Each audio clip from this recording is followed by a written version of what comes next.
investigation and isolation measures. From bureaus worldwide, this is FSN. With FSN Spotlight, I'm Simon Marks, looking today at the life of Hollywood actor Ray Liotta, who died in his sleep in the Dominican Republic on Thursday. He was filming a new movie there and was only 67.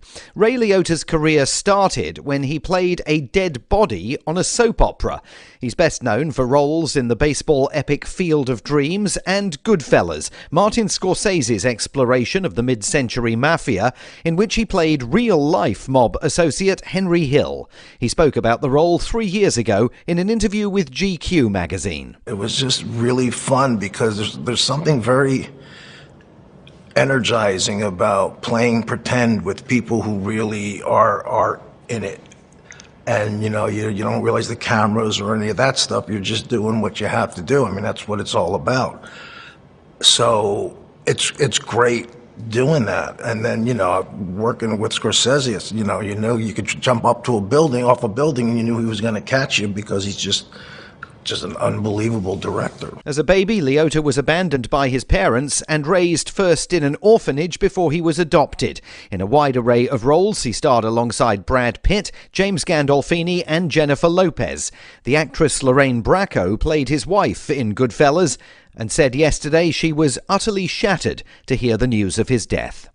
The main news again. The head of the Texas Department of Public Safety has admitted Tuesday's response to Uvalde's school shooting was botched by a senior commander on the scene and that innocent lives may have been needlessly lost. An aide to Britain's Home Secretary has resigned 2 days after the release of a damaging Cabinet Office report into government parties that broke COVID-19 lockdown. And patients with monkeypox are being advised to avoid any contact with animals for at least 3 weeks. And that is the latest feature story news. Simon Marks reporting. Everyone in a bustling Chinese parade is attempting to elude pursuers. Newly discovered cave paintings suggest early man was battling a lot of inner demons, and a xylophonist is shredding it. This Tuesday, FBI officials disclosed details of a disturbing al-Qaeda plot to just kick back, relax, and savor the inevitable collapse of the United States. Intelligence agencies confirmed the massive coordinated plan involves terrorist cells across the globe, training specifically to take a load off and unwind as America's political infighting, class divides, moral indolence, and environmental self-destruction gradually tear the nation apart. Our righteous warriors will devote our time to relaxing and really soaking in the infidel self-destruction. America's cities will be reduced to ruins. The economy will come to a standstill. And we, the blessed of Islam, will kick back, put our feet up, and enjoy the show. It's going to be great. This is the Onion News Network.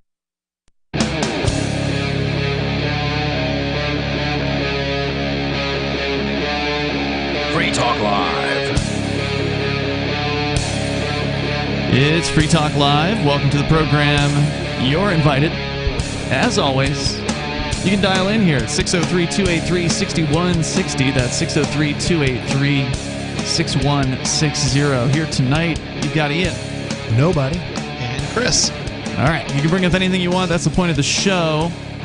We're going to get into more from the latest school shooting, the one that happened in Uvalde, Texas, a few days ago.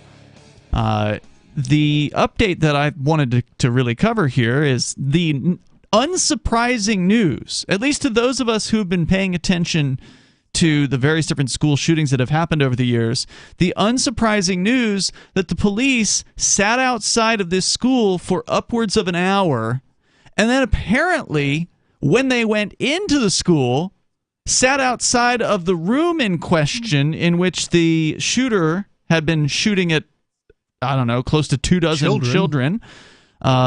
They sat outside that room in the hallway for more than 45 minutes. Of course, Ian, they were protecting the shooter. Protect and serve. It's their motto. If they'd had a harmless pot dealer in there to murder, they would have gotten that door open. They have no problem getting the door open for a no-knock raid. Yep. But when there's somebody killing children, well, you gotta take your time. I mean, you don't want to hurt. They did. I mean, in the police officer's defense, they did tackle the parents.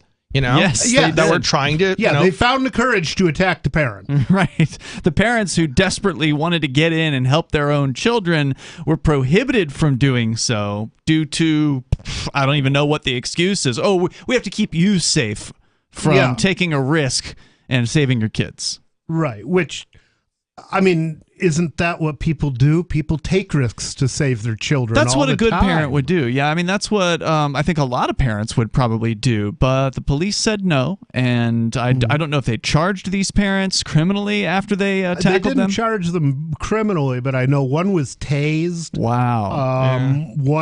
I saw one being tackled to the ground and held down by a dozen cops. There's a dozen cops to attack a parent and nobody to go after the shooter. Well, somebody's got to protect and serve the monsters. It seems like it's just their standard operating procedure. That's what I'm saying. It's like a lot of people are shocked by this. There's been a lot of outrage. They did the same thing at what was the Parkland, one at Florida? Yeah, Parkland, Broward's Cowards. I'm pretty sure they did the same thing all the way back to Columbine. I mean, this quote-unquote officer safety is what they're all about. Oh, we can't just send one guy. Oh, you got to wait for backup, Joe. There's just so much about it's safety of themselves. Yes. They got to protect themselves from people who aren't even shooting at them. It's not the safety of the children. There was a time when you were expected to have some courage. As a cop? If you were going to be a cop, when you were expected That's the brainwashing. to take risks to help others. Yeah, well, that's the thing. Back in the day, that's what they did. That mythology persists today. If you look on social media, but there was a time when it wasn't mythology in the way that it is now. That's probably before our lifetimes. Yeah, I mean, that's maybe when they had I don't know, gangs. The cops were working for the gangs. That's when maybe there was they're working for gangs now. Yeah, I mean, it's just a different gang. Gangs You're right. in suits. Yeah. According to ZeroHedge.com, the gunman who massacred 19 children and 2 teachers lingered apparently outside. Did you guys hear this one? That he was outside the building for 12 minutes firing shots at people in a funeral home across the street. What I want to know is how they didn't lock the doors. They heard somebody shooting? Yeah, like the administrators or, somebody would have gone and locked the doors to keep them out. I mean, I hate to sound like a conspiracy theorist, but it's almost like they wanted this to happen. Like every common sense thing. Like there's a guy outside with a rifle taking shots at people, and we're in a school. What should we do? I don't know. Lock the doors. Maybe we could lock the door, But no. How is it? There have been a lot of people who have said, to your point about the potential conspiracy, why were there so many federal agents around? Because apparently federal agents were involved on this scene almost immediately. Not just the Border Patrol, but maybe some other federal agents, giving orders. Why were they around? This is a little town in the middle of southwest Texas. That is interesting. Well, maybe they planned this thing. That's what I'm with saying. The guy, and maybe it was an accident though. Maybe it was like when they planned the kidnapping of the governor of Michigan. I mean, what if the other guys that they set it up with had said, "Nah, those guys are idiots. Let's do it ourselves a little earlier." And they might have pulled it off. It could have turned into a real plot. Now of course the people that they organized in that particular thing didn't have the gumption, and they weren't really looking to kidnap the governor. But I mean, we're in a small town here, right? Yeah. Keene, New Hampshire. Yeah. Now I don't know what the population of Uvalde is. I'm going to try to find out. But Keene has about 23,000 people. I mean, depending on whether the college is in session or not. Mm-hmm. And, as far as getting across the city, the downtown area, the police are not far away. If you're pretty much anywhere in the city, even if they had to come from, from the police station, we know they're always driving around everywhere, but even if they had to come from that far away, it's probably not much more than 10 minutes to, basically anywhere. It's 5 minutes across town from West Keene. I don't know what you're talking about. It's not even that. Right. I mean, if you got blue lights on your car, you can get anywhere in 5 minutes for sure. 2 minutes. 15,000 people in Uvalde, Texas. How long would it take for Keene police to respond to somebody just blasting away, standing on any given street in Keene for 12 minutes? This guy's outside of this elementary school shooting. I mean, it would be one thing if the news was he was just lurking for 12 minutes. That's not likely going to get somebody to call the police, but shooting? Their response is going to be, well, we had to prepare the tactical unit, and the tactical guys weren't. That'll be their response. I'm sure it's going to be something like that. But this guy didn't have a tactical unit. This was one guy with a rifle. One frigging guy. Two cops have him 2 to 1. They could have taken him down for sure. Yeah, I mean, I mean, this is definitely this guy had zero training. The cops are mostly ex-military. Yeah, I mean, this is definitely a situation where it's absolutely ridiculous that these guys go through 6 months at least of training, and then they go through regular training as an officer too. And the crazier thing is they were actually training for this 2 weeks before this exact situation. Really, that is another pattern that there seemed to be. Like, they'll simulate things right before they happen, and it's happened over and over and over again. Parkland had an active shooter training scenario 9/11. right before the shooting. 9/11. 9/11, they were actually doing training the day of. Right. And that's why I say 9/11 was definitely an inside job, because or involved inside help, because even if the hijackers weren't contracted by somebody in the government, somebody had to leak when that training was so that they could coincide with it. I mean, there's no way that's going to happen accidentally. I don't know. Like, I don't feel like I have enough information to make any kind of judgments as to whether 9/11 was real or not. I mean, or it was like a setup or something like that by the government or some sort of conspiracy. But there is some bit of truth to governments doing, and the U.S. government for that matter, setting or orchestrating this sort of thing up. And it's often for example, I'm trying to think what war it is. This is not like most of them. Conspiracy. The sinking of the Maine was fake. Sure. The Gulf of Tonkin incident was fake. I mean, but they blow up. The U.S. has blown up its own ships in order to justify getting into wars. Just as an example, and this is in government textbooks. So it's not even like this is something that's a conspiracy. The government itself says that they have orchestrated effectively getting involved in wars by blowing up their. It's not conspiracy when they're saying it themselves. Nobody's ever conspired in history. That's why there's never been a conviction for conspiracy in a U.S. court. The number 603-283-6160. You can bring up whatever is on your mind here. Of course, a conspiracy is just 2 or more people that are plotting something in secret, right? More coming up. There are basically 2 types of advertising: direct response and branding. Radio's great for direct response with its low cost to listener ratio, but audio can't be beat for branding, which is a longer term endeavor. You want to be the first thing that someone thinks of when they think about your product or service. If you have a local business that you want kept top of mind in your community, call the station. If you need national reach, Free Talk Live's got around 200 radio stations, millions of monthly listening sessions, can suit all budgets, and if we don't think we're right for you, we'll tell you. Email me, mark@freetalklive.com.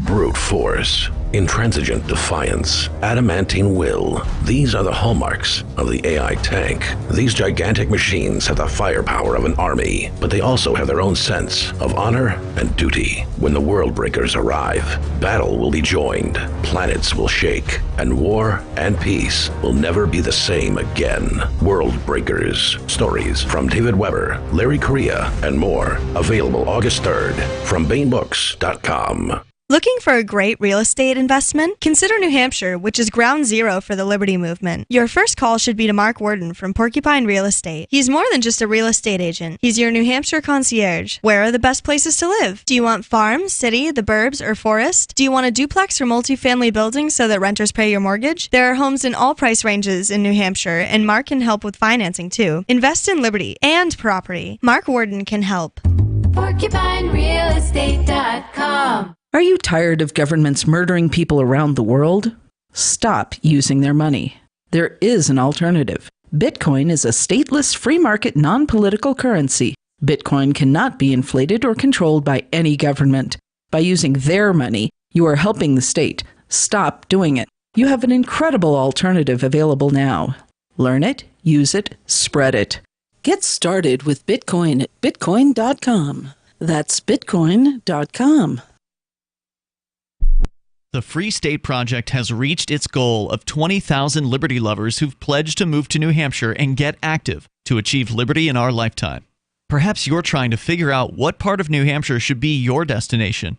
If so, consider Keene. You'll find more than 150 reasons to move to Keene at move.freekeene.com. Keene is famous for its historic, publicity-generating activism, as well as being the liberty media capital of the world. It's home to freekeene.com, New Hampshire's destination for liberty activism, news, and opinion. For years, we've been compiling over 150 reasons to move to Keene at move.freekeene.com, where you'll learn about some of what's happening here and what makes Keene a great place to live. If you love liberty, you'll probably enjoy anywhere you end up in the Shire. But do your due diligence first. Please visit move.freekeene.com for the full list of over 150 reasons to move to Keene. That's move.freekeene.com.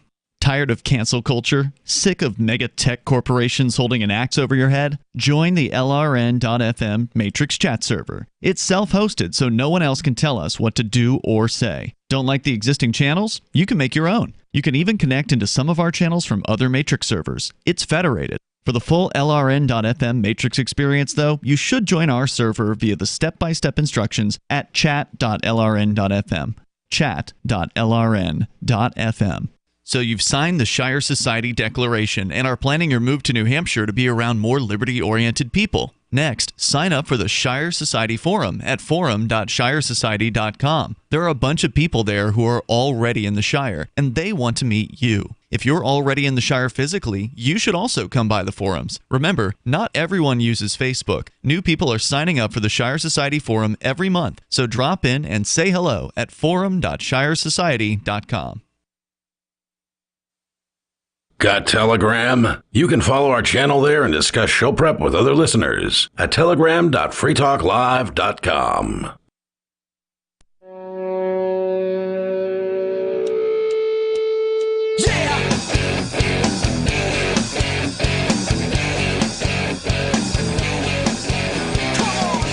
It is Free Talk Live. You can join us and bring up whatever's on your mind. The number is 603-283-6160.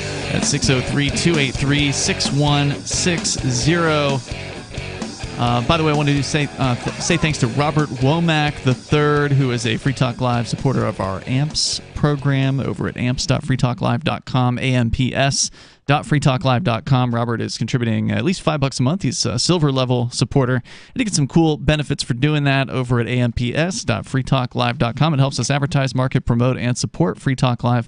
Definitely appreciate it, Robert. Thanks for supporting the show. Here in the studio tonight, it's Ian. Nobody. And Chris. So I was just looking over the AP News report. Like, this is as mainstream as, it gets, right? AP News. About what allegedly happened on the day of the school shooting in Texas recently. And it's just so unbelievable how these officers are behaving, even just according to the official numbers in the official story. So I'm just going to go through this, and you guys are... Because the AP pretty much just reprints government press release. That's my point, yeah. So they say it was 11:28 when Ramos's Ford, that's the apparent shooter, slammed into a ditch behind the low-slung Texas school, and the driver jumped out carrying an AR-15 style rifle. 5 minutes after, authorities say, Ramos entered the school and found his way to the fourth grade classroom where he killed the 21 victims. But it wasn't until 12:58 p.m. So 90 minutes later, that law enforcement radio chatter said Ramos had been killed and the siege was over. What happened in those 90 minutes has fueled mounting public anger and scrutiny over law enforcement's response, or lack thereof, to Tuesday's rampage. Javier Cazares, whose fourth-grade daughter Jacqueline was killed in the attack and who raced to the school as it unfolded, said, quote, "They say they rushed in. We didn't see that. unquote. According to the new timeline provided by, I guess this is a spokesbureaucrat, Stephen McCraw, head of Texas Department of Safety. McCraw, who admits that it was the, quote, wrong decision. What he's referring to as a wrong decision was waiting. I'll bet that sticks in McCraw. Contrary to statements by So according to the new timeline, again, these are the government reports, and we saw earlier where somebody said he was outside for 12 minutes. The government gang is now saying that after crashing the truck, Ramos fired on people coming out of a nearby funeral home. And then contrary to statements by officials, school district police officer was not inside the school, because that's what we'd originally heard, was that he traded shots with a school officer prior to going into the classroom. They're saying that didn't happen. When that officer did respond, they say he unknowingly drove past Ramos, who was crouched behind a car parked outside and firing at the building, he said. At 11:33, Ramos, they say... So he couldn't recognize... I mean, he didn't hear a guy firing a rifle? Yeah, it doesn't make sense. That's loud. I mean, you can't... You have to wear hearing protection you can't miss fire those things. And it's a distinctive sound. Nothing sounds like that. Yeah. Ramos entered the school, they say, through a rear door that had been propped open. Oh, so not just an unlocked door. They made it easy for him. Yeah, not just an unlocked door, because we were just speculating aloud, like, why wouldn't the school administrators or teachers or anybody who knows how to lock a door go up and lock the doors of the school when you hear gunshots coming from outside? As you say, nobody, these are incredibly loud. You cannot miss it. But no, not only was the door not unlocked, it was propped open. Wow. Once again, suggesting that something may have been going on here that, they don't want you to know about.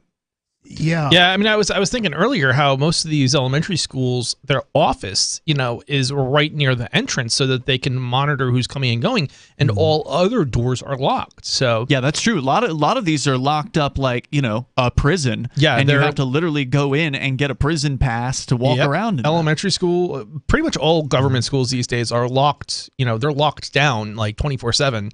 Now, it's possible this school isn't designed in the same way that you're used to. Maybe it's an older school. It could be. There's definitely campuses like with high schools that are spread out where they've got many buildings. I think might be a little bit less likely where there'd be that locked down because they don't necessarily have an entrance near every entrance that would be important for them to have open, at least in between classes, for kids to get from one building to the next. Yeah, but elementary school, there is no in between classes. You don't go from class to class. It's I think for there's all we know, nobody they've changed it. Yeah, I mean, it's school. Most of the time elementary schools are smaller in size and they're just one building. I remember when I was in school, which you're not that much older than me, but you got about a decade, I think, or so on me.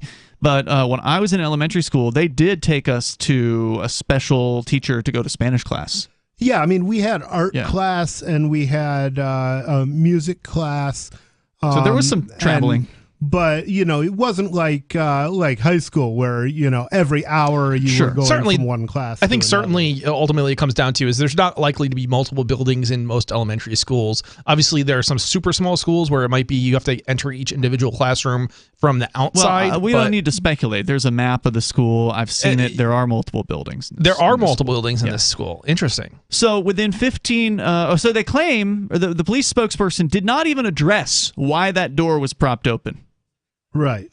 2 minutes later, 3 local police officers arrived and entered the building through the same door, followed soon after by 4 others. Within 15 minutes, as many as 19 officers from different agencies had assembled in the hallway, taking sporadic fire from Ramos, who was holed up in a classroom. So if you believe the police report, they had officers in the building 2 minutes after this young man entered the building. That's what they're saying. And it took him an hour to take him out. That's what, 19 cops. Ramos was still inside at 12:10 p.m. when the first U.S. Marshal Service deputies arrived. They say they raced to the school from nearly 70 miles away at a border town of Del Rio in a tweet Friday. But the commander inside the building, school district's police chief, Pete Arredondo, decided the group should wait to confront the gunman. On the group of 19 cops We don't have enough of a numerical advantage yet. We got to have at least 30-1. And what was his reason for this? He believed the scene was no longer an active attack. I mean, just why would you? That doesn't even make sense. I mean, what if there was a kid in there who had been shot but wasn't dead yet? Yeah. They need medical attention. It's just, that's why I say this official story is just bewildering. Yeah. Yeah. And if this is how they put it out to the public, what do you think really happened? Because they lie about everything. Right.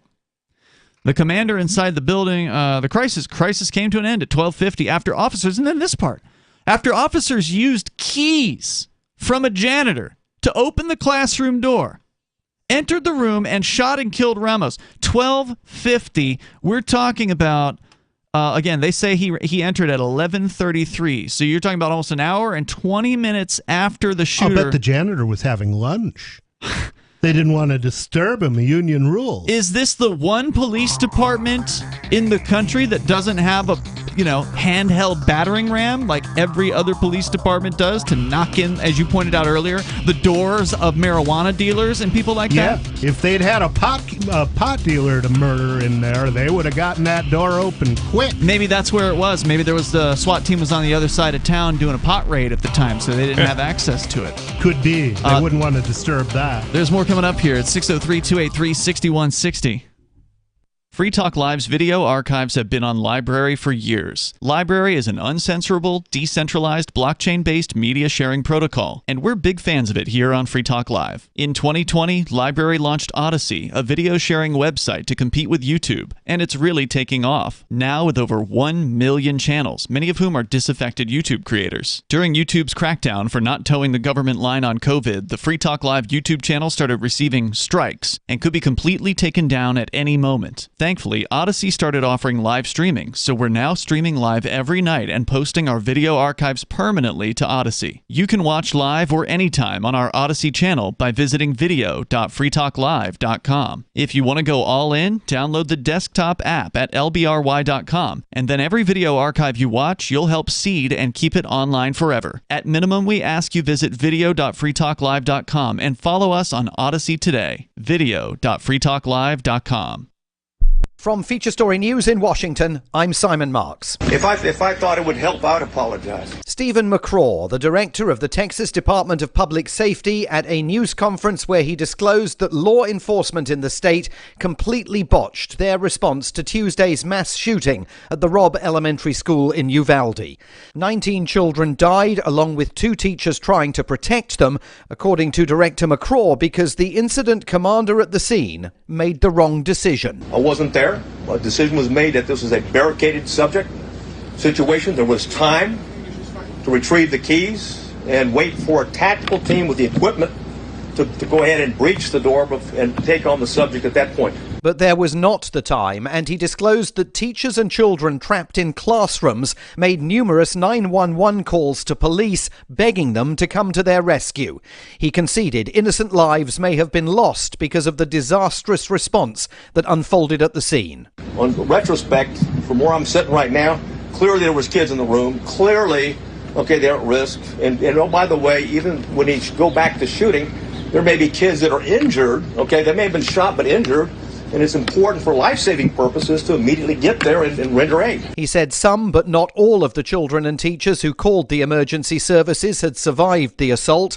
The press conference is sure to fuel calls for an independent investigation and stoke public fury in Uvalde and beyond. In other news, an aide to Britain's Home Secretary Priti Patel has resigned 2 days after the release of a Cabinet Office report into government parties that broke COVID-19 lockdown rules. Conservative lawmaker Paul Holmes will no longer serve as Priti Patel's Parliamentary Private Secretary. From FSN's London Bureau, Giles Gibson reports. In his resignation statement, Paul Holmes said he was shocked and angered by the Partygate scandal, adding that a toxic culture seemed to have permeated number 10 Downing Street. However, the MP does not call on the Prime Minister to resign in his statement, nor does he say he will submit a letter of no confidence in Boris Johnson. Patients with monkeypox are being advised to avoid any contact with pets or other animals for at least 3 weeks. The World Health Organization says a multi-country outbreak of the disease can be contained if governments take swift action. From FSN's Brussels Bureau, Rosie Burchard with more. The World Health Organization's Dr. Sylvie Briand says the monkeypox case numbers reported so far may be just the tip of the iceberg. But she also stressed that the general public shouldn't be worried about the virus, which is usually passed on through close contact. Briand said monkeypox is much less transmissible than COVID-19. The WHO says countries facing outbreaks now have a window of opportunity to stop transmission through contact tracing, case investigation and isolation measures. From bureaus worldwide, this is FSN. Our Matrix server is about as free as internet chat can be. Join the existing rooms or create your own at chat.freetalklive.com.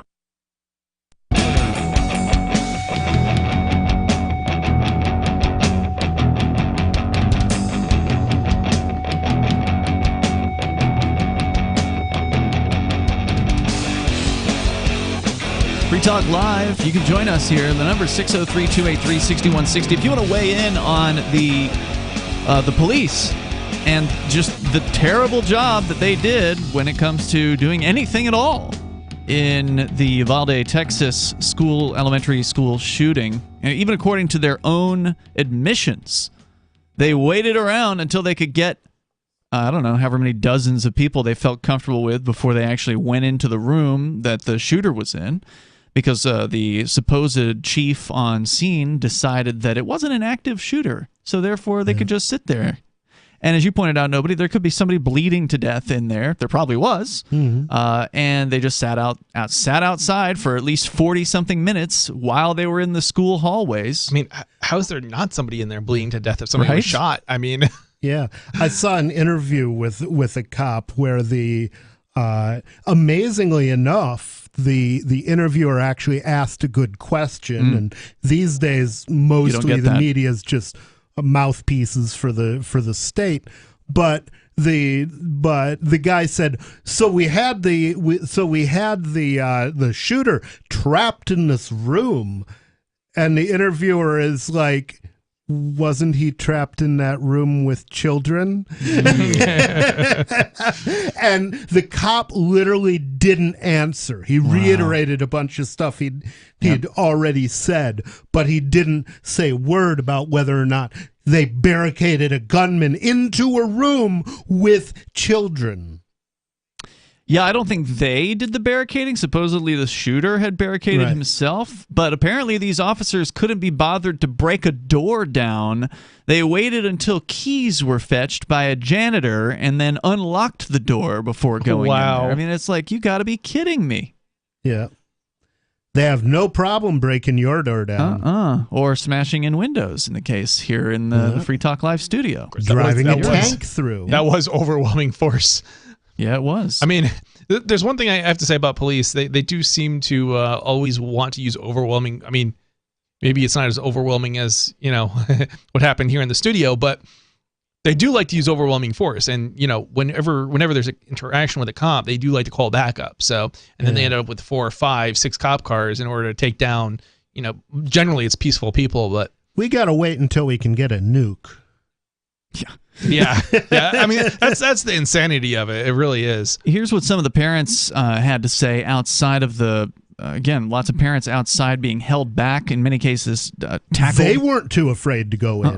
They knew there was an active shooter going on. There was actually a parent who did manage to get in the building. Oh, really? And save his kids. Wow. His 2 kids, I believe it was. Wow. So. Go in there. Women shouted at the police soon after the attack began, according to ZeroHedge.com's report here in the Associated Press. Give me your gun, I'll go in. According to neighbor Juan Carranza, who told the AP about the parents' efforts to get the police to do something, Carranza said officers did not go in. One parent, Javier Cesares, whose 4th-grade daughter was killed in the attack, said he raced to the school when he heard about the shooting, only to find police weren't moving in.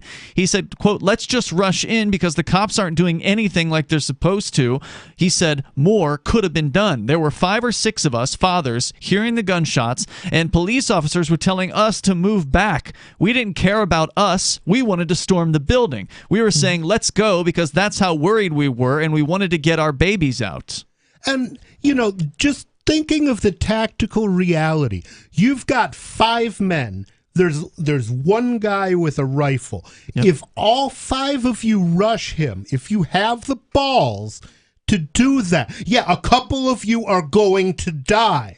But that gunman is going to die too. No doubt. I mean, if you have any sense, you're going to take him out of the game if he's doing that. But yet 19 cops hung out in the hallway for more than half an hour, just standing there. Yeah. Just talking. You always have to wonder, these gunmen could potentially have killed way, way more people. In most of these instances, given the amount of time that I suspect he killed almost all of that classroom. Probably, but he probably could have killed a lot more people if he had really wanted to. That's the scary thing. Yeah. Like, it's just a matter of time before a gunman realizes, does another one of these shootings and realizes, hey, I don't have to just kill the people, a couple of kids or a couple people. I could go to every single room and start, shooting up the school, because the cops aren't going to be, taking you out for maybe an hour. What was it? How long was it? 40 minutes, an hour? Yeah, at least that. Yeah, it was 90 minutes until the thing ended. How many rooms do you think you could get to by going through a school? Ostensibly, they were in the hallway. So had he left the room, then he would have presumably faced some sort of resistance, unless they all just retreated the moment they would have retreated. They would have retreated. Out. One clip shows officers tackling parents outside the school to prevent them from rushing in. However, the precise timeline of the videos compared to what was happening inside remains unclear. Although it now appears that several cops may have entered the school and saved their own children while at the same time holding parents back. Wow. Now, presumably that means they were saving the children from the other rooms of the schoolhouse, right? Because they didn't obviously go into the one room. After Ramos entered the school, he charged into one classroom and opened fire. According to the spokesbureaucrat for the Department of Public Safety, he, quote, barricaded himself by locking the door and just started shooting children and teachers. Okay, technically that's not barricading, that's locking. Barricading requires a barricade. Yeah, like some sort of furniture or something placed a school desk, behind maybe, the a teacher's door desk maybe, or something like that. To prop it closed. But nope, he just locked the door. That's it. That's what kept these cops out. Fear and a simple locked school door. Wow. According to their bureaucrat, it took 40 minutes to an hour from when Ramos began opening fire to when the CPB agent, it was a customs agent, who actually went in and ended this thing. Maybe he hadn't heard that it was supposed to go on longer. Yeah. If you want to weigh in, you want to comment, please, you're welcome to join us here at 603-283-6160. And I think, again, it's important to reiterate that this is not unusual. And there's a lot of people looking at this, acting like this is, oh my God, how could our heroes, the thin blue line, they're supposed to protect us from the terrorists and from the horrible murderers out there. How could our heroes have dropped the ball on this? And it's like, this happens every time. It's just one bad cop, Ian. They're not, most of them are good people. But they keep transferring him from place to place. Yeah. He's always in the wrong They keep showing spot. up at the same schools. Yeah. All these school shootings. So, and they even put it in the story here. In 1999, at the Columbine High School massacre, the one that really kind of kicked all this off, police waited outside and didn't enter until almost 2 hours after Eric Harris and Dylan Klebold started shooting, and an hour after they committed suicide. Wait, they waited an hour they after had to suicide? wait for an hour after they were dead. Yep. Wow, what were they waiting for? A message saying the shooter's dead so they could enter safely? Officer safety, Chris. That's what it always is about. They have to make sure they have enough equipment or enough men, or they pump themselves up enough, or whatever it is. They got to have officer safety, because we wouldn't want to lose any of our heroes. What are these guys being paid for? That's a great question. To protect the government from you. That's what it comes down to. But they're so chicken that they can't even protect kids. How are they going to protect the government? Well, they can tackle some parents. They can, if you show up at a school board meeting, they'll list you as a domestic terrorist. Basically, they're there to protect the government from peaceful people, is what you're saying. Yes, exactly. Protesters, things like that. Wow. Right. People milling around in the Capitol taking selfies. That's the worst event since 9/11, it's said. That makes a lot more sense now. They say here at the Zero Hedge article that Columbine shocked the nation and marked a shift in tactical philosophy. Police officers are now expected to enter buildings with active shooters as rapidly as possible, regardless of their equipment or training. But when has that ever happened? Yeah, I haven't seen it happen at all. They didn't at Parkland. Nope. This guy had committed suicide. The Nevada shooter. The Las guy in the Vegas hotel? shooter in the hotel. Yep. They were outside his door for 45 minutes. And this guy committed suicide, correct? The guy in this case? No, he was shot by the cops. Oh, he was shot by the cops. Yeah. Okay. The number here is 603-283-6160. So same old story. I guess as soon as possible, as rapidly as possible means 90 minutes later. Yeah. Right? Crazy. Same old song and dance. There's more coming up here. And I think you pointed out something important, Nobody. These are not protecting and serving you. But who is it? Come on. This is Michael Dean from the Freedom Fiends. I've run websites since 1996 and have used over a dozen web hosts in that time. AgristHosting.com is the only one that hasn't broken my heart. Agrist Hosting's uptime and service is stellar, and their DDoS mitigation is the best I've seen. That's important because if you tell the truth in this world, you'll ruffle feathers. And some people will try dirty tricks to silence your voice. No matter what the haters hit us with, Agrist Hosting keeps our websites online. If you have a mission-critical commercial presence or a world-changing activism site, you cannot tolerate any skullduggery. So go with AgristHosting.com. Have a WordPress or blog site, but you're not satisfied with performance or uptime? Or just want raw hosting? Want to pay with Bitcoin? Agrist Hosting specializes in high-performance hosting with personalized service. Go to AgristHosting.com and click on the button that says Get Hosted. That's AgristHosting.com.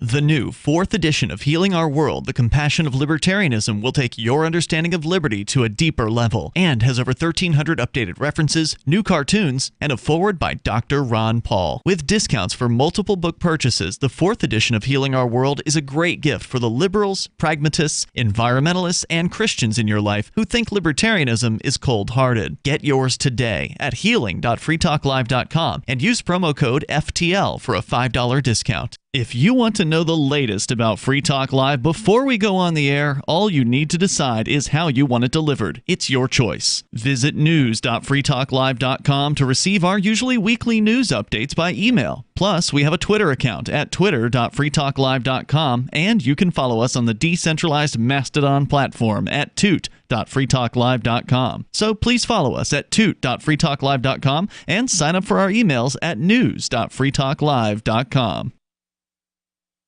We have some good news. The indictments against Ross Ulbricht in the District of Maryland were dismissed with prejudice, meaning they can never be refiled. This is especially good because those indictments contain the only charge ever made that Ross engaged in murder for hire. This was a serious allegation that Ross Ulbricht denies. It was never prosecuted or ruled on by a jury, but was trumpeted by the federal government and the media as if it were proven fact. The Maryland court held these indictments for almost 5 years, poisoning Ross's case and leaving him under a cloud of unproven allegations. As explained in Ross's appeal to the Supreme Court, the fact that the judge used these allegations to give Ross a draconian sentence of double life without parole violated his Sixth Amendment right to a jury trial. Judges are required to issue sentences based on convictions decided by a jury, not unproven allegations never even charged at trial. Although this is a positive development, the dropped indictment will not set Ross free. Now, a presidential pardon is Ross's only hope of freedom. Sign the petition at freeross.org. freeross.org. There are lots of ways to listen to Free Talk Live. Our podcast has been around since podcasts began, and now the FTL feed is loaded with content besides our full show archives. Did you know that we make it easy for you to customize your podcast subscriptions? We have different feeds, one that includes only our full shows, one with just the Daily Digest, and our main feed that includes everything. You decide what you listen to. It's quick and easy to customize your feeds at feeds.freetalklive.com. That's feeds.freetalklive.com. My name is Jacob Hornberger. I'm president of the Future of Freedom Foundation, which Congressman Ron Paul awarded for having an outstanding freedom website. Write us at fff@fff.org, and we'll send you a free 3-month subscription to our monthly journal of libertarian essays and our booklet, Economic Liberty in the Constitution, which George Mason University economics professor Walter Williams praised in a recent column. That's fff@fff.org. You can stick it to the man and big tech. Join our FTL social mastodon at social.freetalklive.com.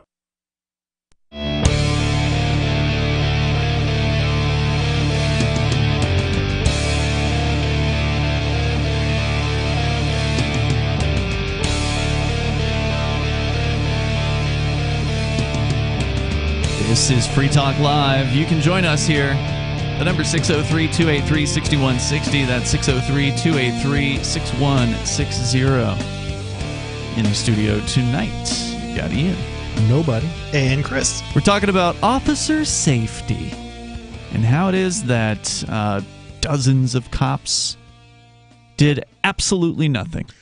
Except they defended the gunman from the angry parents. Technically they did, yeah, by tackling and apparently even tasing parents who desperately wanted to get into the Texas elementary school in Uvalde, Texas, and save their kids. No, parents who, unlike the cops, had the balls not just to go in, but to go in unarmed. Right, without a second thought. Yeah. Yeah, this kind of reminds me of the joke. It's almost like they were men or something. A joke about how many software developers does it take to change a light bulb?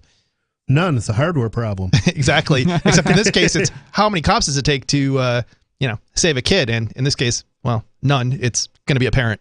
Yeah. Well, it would have been if they hadn't tackled those parents. Yeah. But that's what happened there. But it's not the only story, and that's the thing. There's so much outrage about this, and good. I'm glad people are finally, some of them are finally seeing this.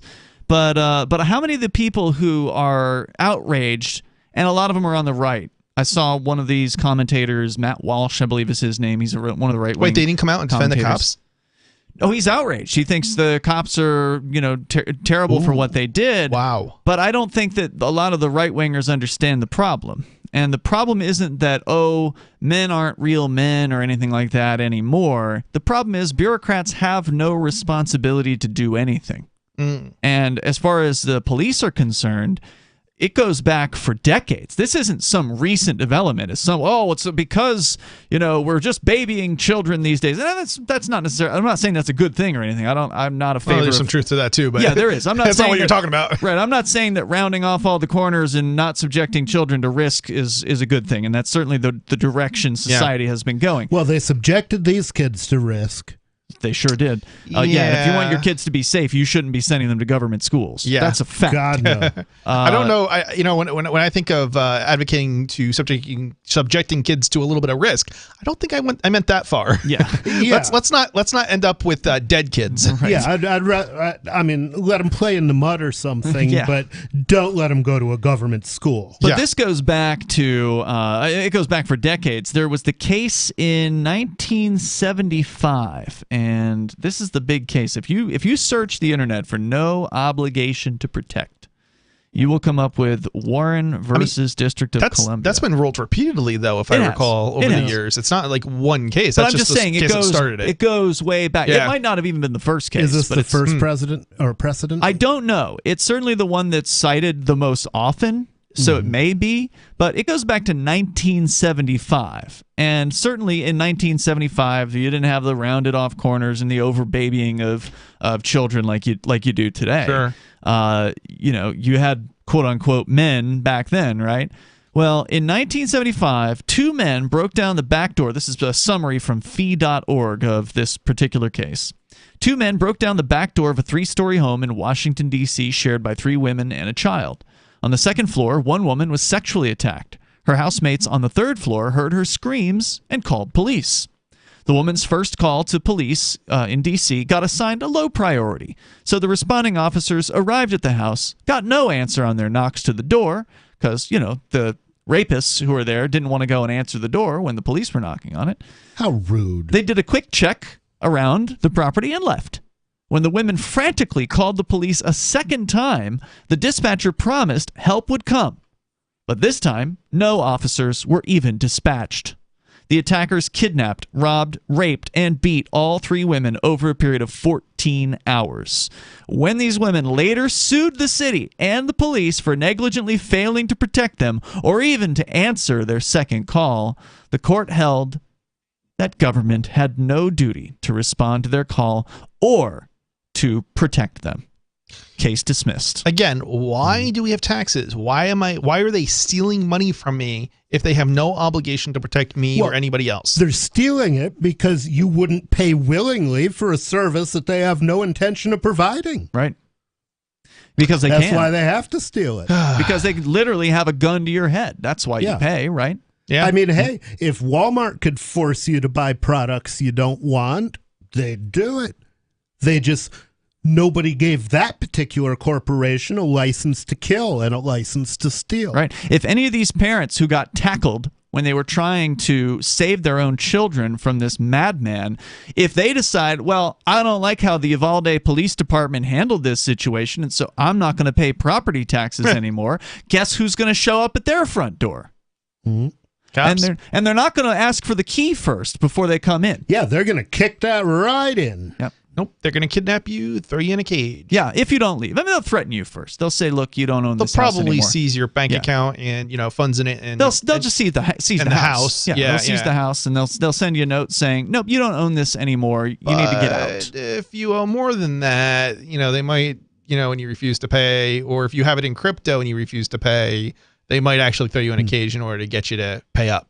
Because they can't forcefully extract it otherwise. For property taxes, they can't do that. They just take your house. Seize the property. Yeah. Well, if a case for income taxes, they'll certainly lock you in a cage. I certainly know that you don't pay for the services you don't want and you don't receive. That's right. I certainly know they'll do it for child support. You'll pay for it one way or another. They'll definitely do it for child support. Yeah. They're going to make you pay. How they make you pay? Well, they have some, a variety of tools at their exposure, but they all are backed by the violence of the state, and that's ultimately what we're talking about. Point of a gun. Yeah. And if you depend on them for protection, you pay with your life, or your children pay with their lives. So the story here at Fee, which actually was recently published, this is pretty fresh. It came out, I'm sorry, no, it wasn't recent. I thought wow, this is an oldie. This is a 20-year-old story from Fee. They say the law is similar in most states. Again, we were talking about the Warren versus District of Columbia story, where these people were raped and attacked by these killers, and ultimately the police did nothing and then were found to have no obligation to protect. Well, so did also states. A Kansas statute precludes citizens from suing the government or the police for negligently failing to enforce the law or for failing to provide police or even fire protection. A California law states that, quote, neither a public entity nor a public employee is liable for failure to establish a police department or otherwise provide police protection service. As one California appellate court wrote, quote, police officers have no affirmative statutory duty to do anything. Yeah. Unquote. But they can steal as much of your money as they want. Mm-hmm. So, I mean, this is, and as you pointed out, Chris, the Warren case is not unusual. It's been reaffirmed and reaffirmed and reaffirmed. This isn't some one-off oddball case from 1975. It keeps on coming back because, hey, guess what? There's a bunch of people out there that they thought the police were out there to protect and serve them. Yeah. But Ian, I thought you could sue the government for, some things at least. Barely anything. Can sue, barely anything. Lose. Gotcha. Yeah, most you can sue. They're going to throw the case out of court because of lack of standing in most 99.9%. Of the cases. And you can't usually sue the individuals because they're protected by qualified immunity. So when can you sue? I don't know. That's a great question. It's explicit situations that the government has said, okay, you can sue us under this very select circumstance. So yeah, and there's a more legalistic answer to that question, but I'm not qualified to give the legalistic It's whenever they grant answer. an exception, basically, in the law. Yeah. Well, basically, there was a time when you could sue the government for violating your rights. That's right. And at some point they closed the door and they said basically you can only sue the government for things they've already been sued for and lost. But if somebody comes up with a new way to violate your rights, if they do something horrible and creative to you, well, that's okay. not covered. Yeah. That's right. They can do whatever they want to you. so long as it isn't trite. State legislatures and courts protect government entities and police departments from civil liability for failing to provide adequate police protection. Some states invoke sovereign immunity defense, a throwback to the days when the subjects were forbidden to sue the king. And by the way, what do the police call you? Oh, Subject. Excellency. Subject. Oh, okay. Yeah, right. No, they don't call you Excellency. Right, I'm sorry. The governor of New Hampshire is His the Excellency. Yes. Yes. And they literally, if you don't believe us, tune into any police scanner and listen to how they refer to people. They always call them subjects. Another point here. Other states have statutes that prevent legal challenges to police discretionary functions. Courts preclude lawsuits in those states by holding that answering emergency calls or providing police protection are quote-unquote discretionary, unquote, functions. Many states evade liability. But paying taxes is non-discretionary. By relying on the ironically named public duty doctrine. Like a George Orwell slogan, that doctrine says police owe a duty to protect the public in general, but not to protect any particular individual. So only the non-human. The number is 603-283-6160. You can join us and share your thoughts. It's Free Talk Live. What if you want to hear the latest episode of Free Talk Live, but all you have is your phone, you forgot to download our archive, and you have no data connection? You can call our Listen line at 641-793-0191. That's a long-distance number, so you may incur charges. If not, listen as long as you want. 641-793-0191. The Free Talk Live Listen line, 641-793-0191. Do you feel like your nation, state, or community no longer holds your values? Have you dreamt of a place where people agree that liberty is important and are free to pursue their projects so long as they respect the property of others? There are many people just like you that are discovering freeprivatecities.com. Their social media links are at the upper right of the page at freeprivatecities.com. All skill levels will be needed when the first of the Free Private Cities opens. It's sooner than you think. Stop arguing and build. freeprivatecities.com. Is oral health important to you? If you don't like your own teeth, fresh breath, or kissing people, then by all means stop listening. Several years ago, I met Jessica Armand, founder and CEO of My Magic Mud, and I became passionate about the product that she created and never want to live without it. It's clinically proven to whiten teeth, but I find it does much more. They want you to love My Magic Mud as much as I do, so they're giving you a money-back guarantee plus 20% off. Go to mymagicmud.com and use coupon code FTL20 at checkout. mymagicmud.com, FTL20. Tired of cancel culture? Sick of mega tech corporations holding an axe over your head? Join the LRN.FM Matrix chat server. It's self-hosted, so no one else can tell us what to do or say. Don't like the existing channels? You can make your own. You can even connect into some of our channels from other Matrix servers. It's federated. For the full LRN.FM Matrix experience, though, you should join our server via the step-by-step instructions at chat.lrn.fm. chat.lrn.fm. You're listening to the live edition of Free Talk Live. Hour number 2 is next after the news here on the Liberty Radio Network at LRN.FM. From Feature Story News in Washington, I'm Simon Marks. If I thought it would help, I'd apologize. Stephen McCraw, the director of the Texas Department of Public Safety, at a news conference where he disclosed that law enforcement in the state completely botched their response to Tuesday's mass shooting at the Robb Elementary School in Uvalde. 19 children died, along with 2 teachers trying to protect them, according to Director McCraw, because the incident commander at the scene made the wrong decision. I wasn't there. A decision was made that this was a barricaded situation. There was time to retrieve the keys and wait for a tactical team with the equipment to go ahead and breach the door and take on the subject at that point. But there was not the time, and he disclosed that teachers and children trapped in classrooms made numerous 911 calls to police, begging them to come to their rescue. He conceded innocent lives may have been lost because of the disastrous response that unfolded at the scene. On retrospect, from where I'm sitting right now, clearly there was kids in the room. Clearly, they're at risk. And oh, by the way, even when you go back to shooting, there may be kids that are injured. They may have been shot but injured.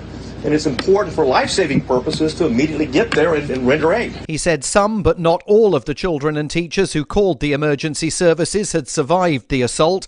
The press conference is sure to fuel calls for an independent investigation and stoke public fury in Uvalde and beyond.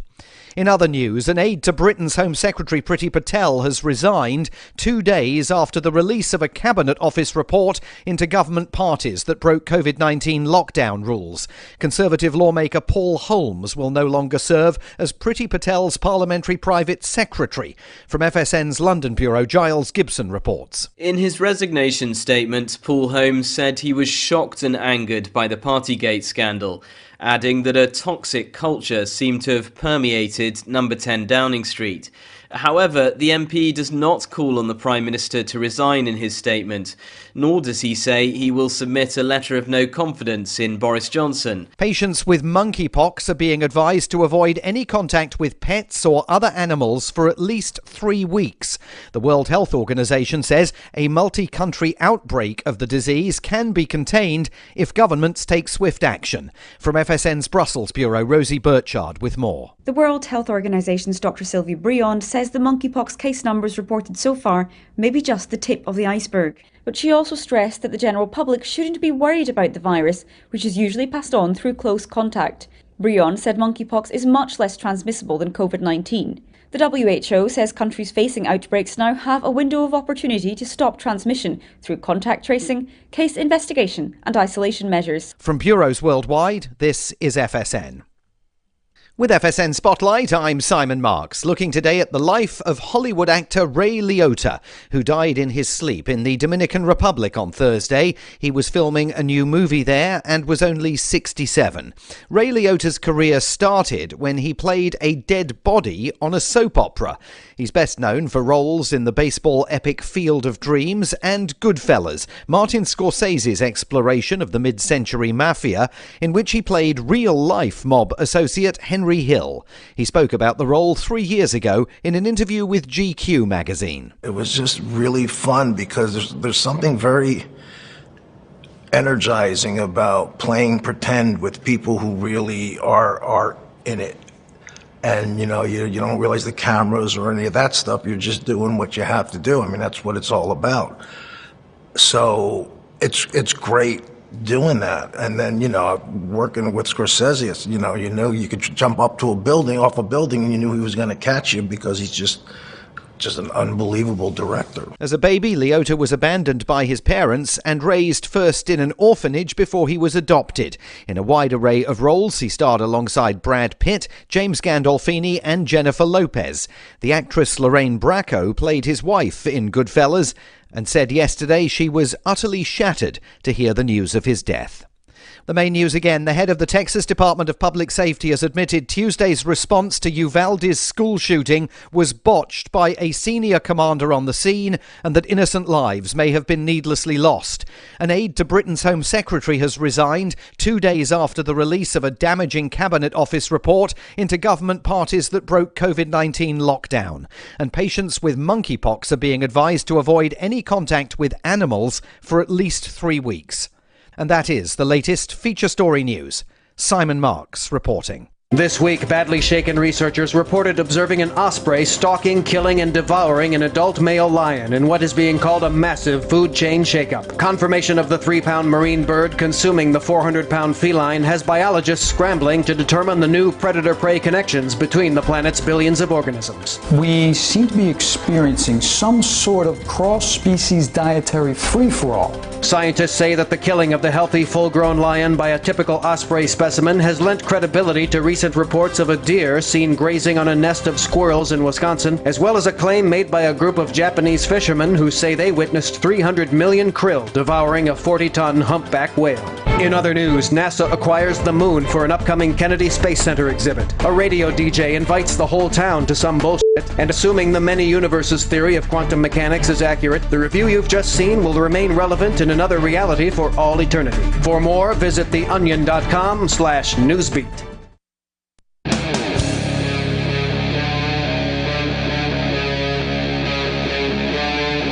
Free Talk Live.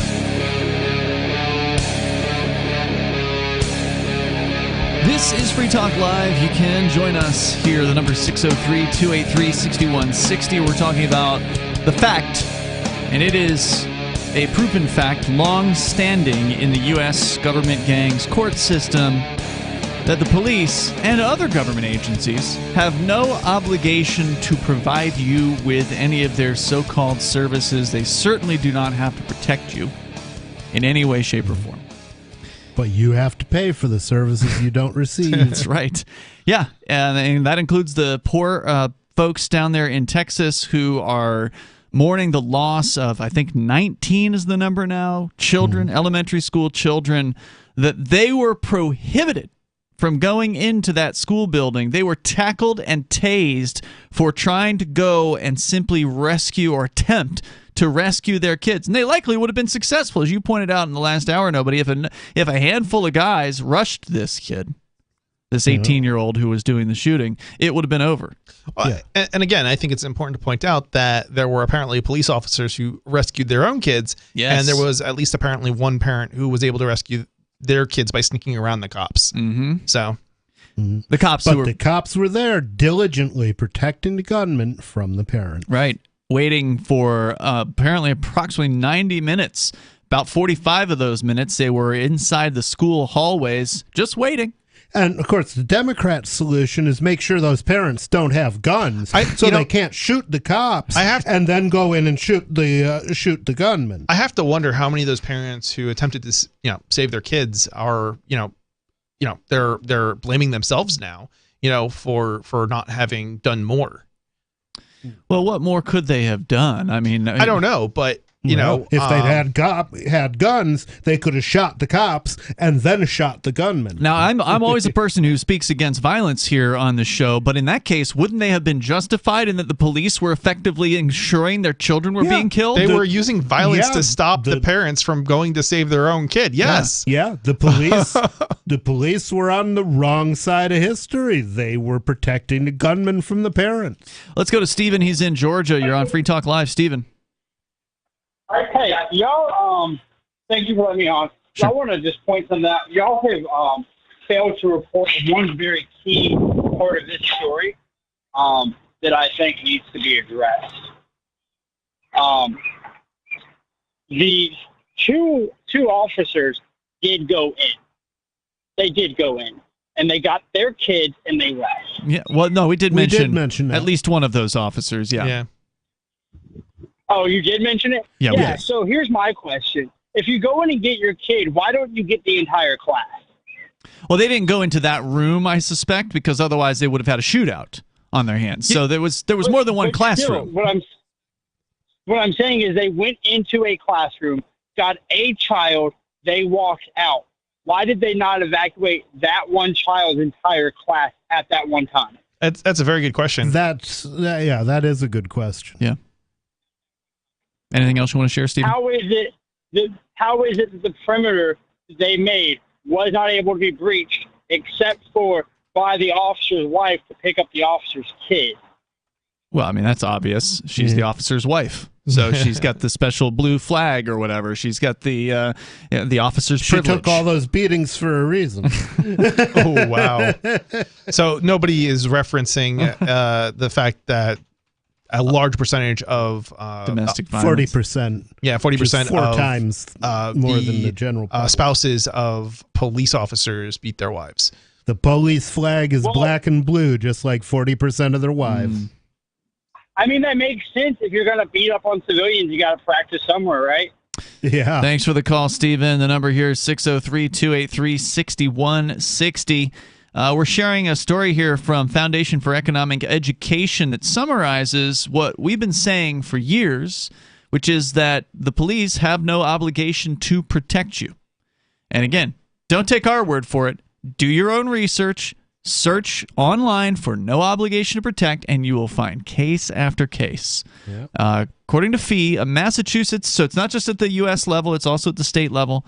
Massachusetts statute spells out the rule: the government has no legal duty, quote, to provide adequate police protection, prevent the commission of crimes, investigate, detect, or solve crimes, identify or apprehend criminals or suspects, arrest or detain suspects, or enforce any law. That's a quote. And you know what else is interesting is you have no ability without the cooperation of the government to do any of those things. Either. So if the government doesn't want to, pursue a case, they don't have to, and there's nothing you can do about it. Yeah. And they will throw you in prison if you go after them. You can hand them evidence on a silver platter, and they still have no obligation to do anything about it.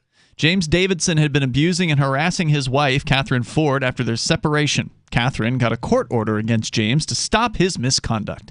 Grafton police knew about James and told her that they couldn't provide protection around the clock. One officer, frankly, advised her to buy a gun. I believe this is Grafton, Massachusetts. Buy a gun because the only way to deal with violence is violence, he said. Catherine didn't take that advice. Over the next 15 months, James continued to harass and stalk her, and he repeatedly threatened to kill her and her family. James terrorized Catherine and her family at their homes. He attacked her at her workplace. James's own psychiatrist warned Catherine that James had plans to kill her. Despite all of his vicious and unlawful behavior, the police never arrested James for violating the court order. And normally these guys will arrest you with the drop of a hat for violating a court order. She should have told the cops he was smoking weed. Then they would have gone after him.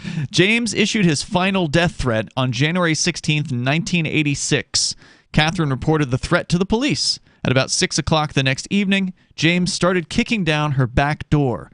When she ran out the front door, James spotted her and chased her, even as she charged through moving traffic on the street. She pounded on a neighbor's door, but no one would let her inside.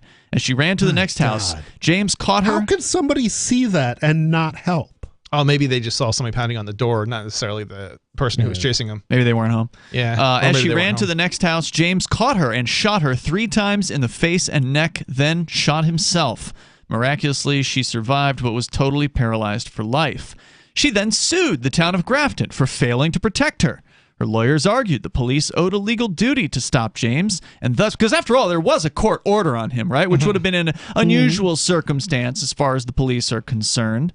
Maybe there's an exception for that. And thus, the police owed a duty to protect her. A Massachusetts statute required the police to arrest James for his repeated violations of the court order, but the police had failed to do any such thing. The Massachusetts court, in the case of Ford versus Town of Grafton, held the city was not liable. The court order that was supposed to restrain James and protect Catherine did not amount to, quote, an assurance of safety or assistance, unquote, from the police department. They had an opportunity to at least carve out an exception here, and they didn't. Nope. It's, because they're protecting the police. Yeah, it blows me away every single time, we hear about these stories, because it's always the same thing. It's always the government ruling on the government's behavior. And for some reason, the government always thinks that the government is right. Right. Is it clear yet who is being protected and served? Because it's not you. It's not this lady. In this case, it actually was the killer. Yeah. I mean, he was basically being protected because the police didn't do jack diddly. Yeah. If she'd gone after him, they probably would have arrested her.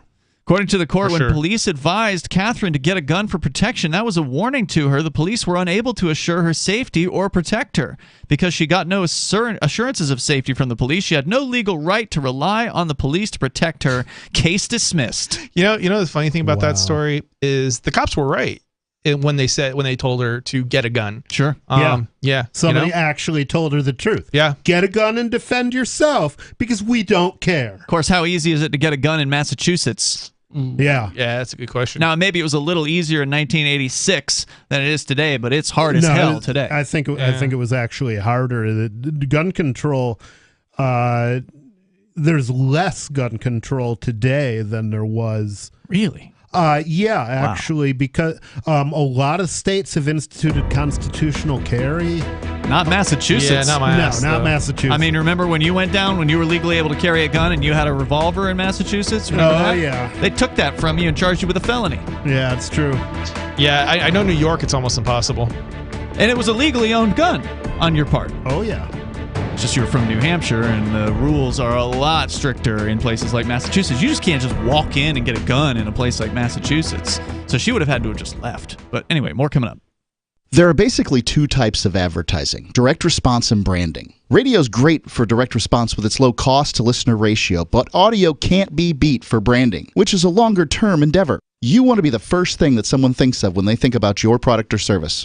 If you have a local business that you want kept top of mind in your community, call the station. If you need national reach, Free Talk Live's got around 200 radio stations, millions of monthly listening sessions, can suit all budgets, and if we don't think we're right for you, we'll tell you. Email me, mark@freetalklive.com.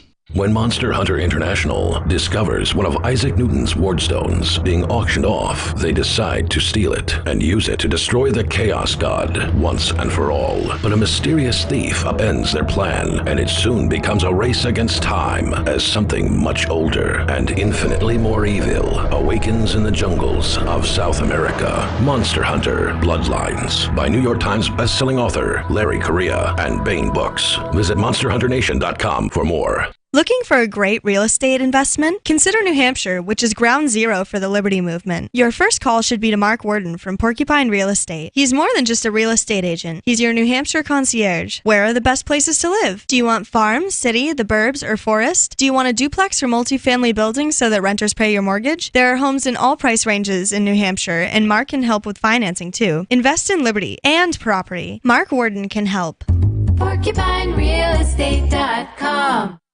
Are you tired of governments murdering people around the world? Stop using their money. There is an alternative. Bitcoin is a stateless, free market, non-political currency. Bitcoin cannot be inflated or controlled by any government. By using their money, you are helping the state. Stop doing it. You have an incredible alternative available now. Learn it, use it, spread it. Get started with Bitcoin at bitcoin.com. That's bitcoin.com. Join liberty-minded voluntarists, anarchists, and libertarians from June 27th through July 3rd for the 6th annual Fork Fest at Rogers Campground in the beautiful White Mountains of New Hampshire. Fork Fest is a fork of the Porcupine Freedom Festival, which sold out for the first time in 2021. Fork Fest takes place the week after Pork Fest, but Fork Fest is decentralized, which means that there's no ticket cost and no one is in charge. All you have to do to join the fun is reserve your camping site, RV site, or motel room with Rogers Campground for June 27th through July 3rd. There's no better place to celebrate Independence Day than around other freedom-loving activists in the Shire. You can find out more at the unofficial website, forkfest.party. You can also connect with other attendees on the Forkfest Telegram and Matrix chat rooms, as well as the Forkfest Forum. You can find links to those at forkfest.party. We hope to see you there. Forkfest.party.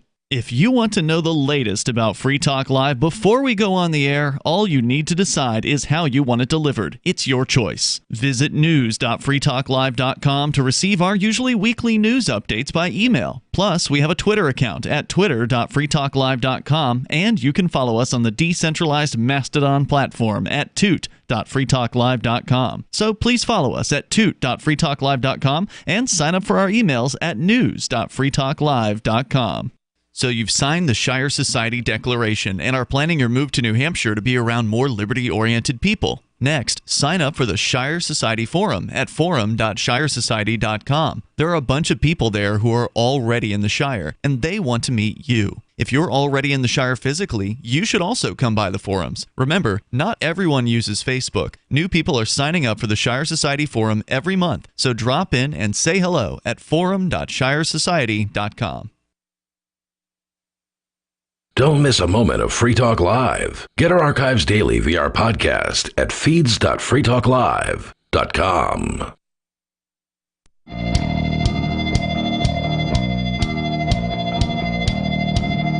It's Free Talk Live. You can join the show. You can dial in at 603-283-6160. That's 603-283-6160.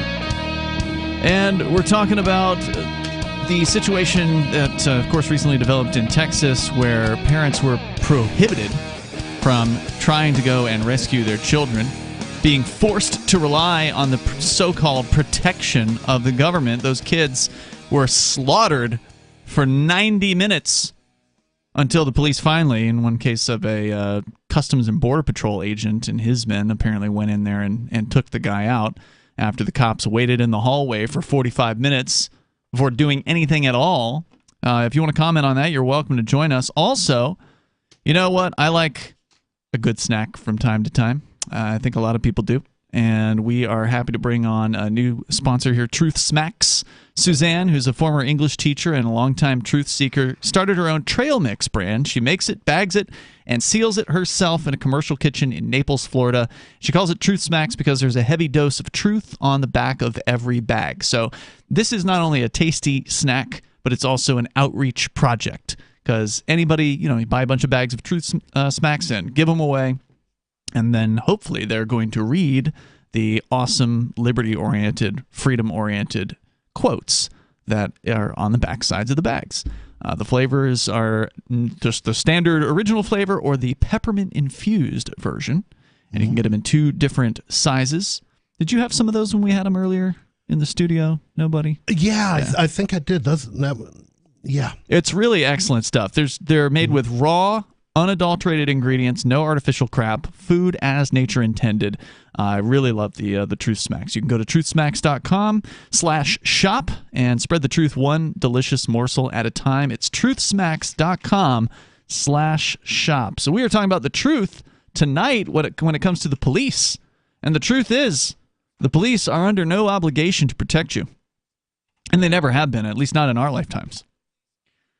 The story here that we're sharing is from the Foundation for Economic Education, because all you have to do is search for no obligation to protect. That's the key legal phrasing when it comes to these various different court cases that have come up over the years.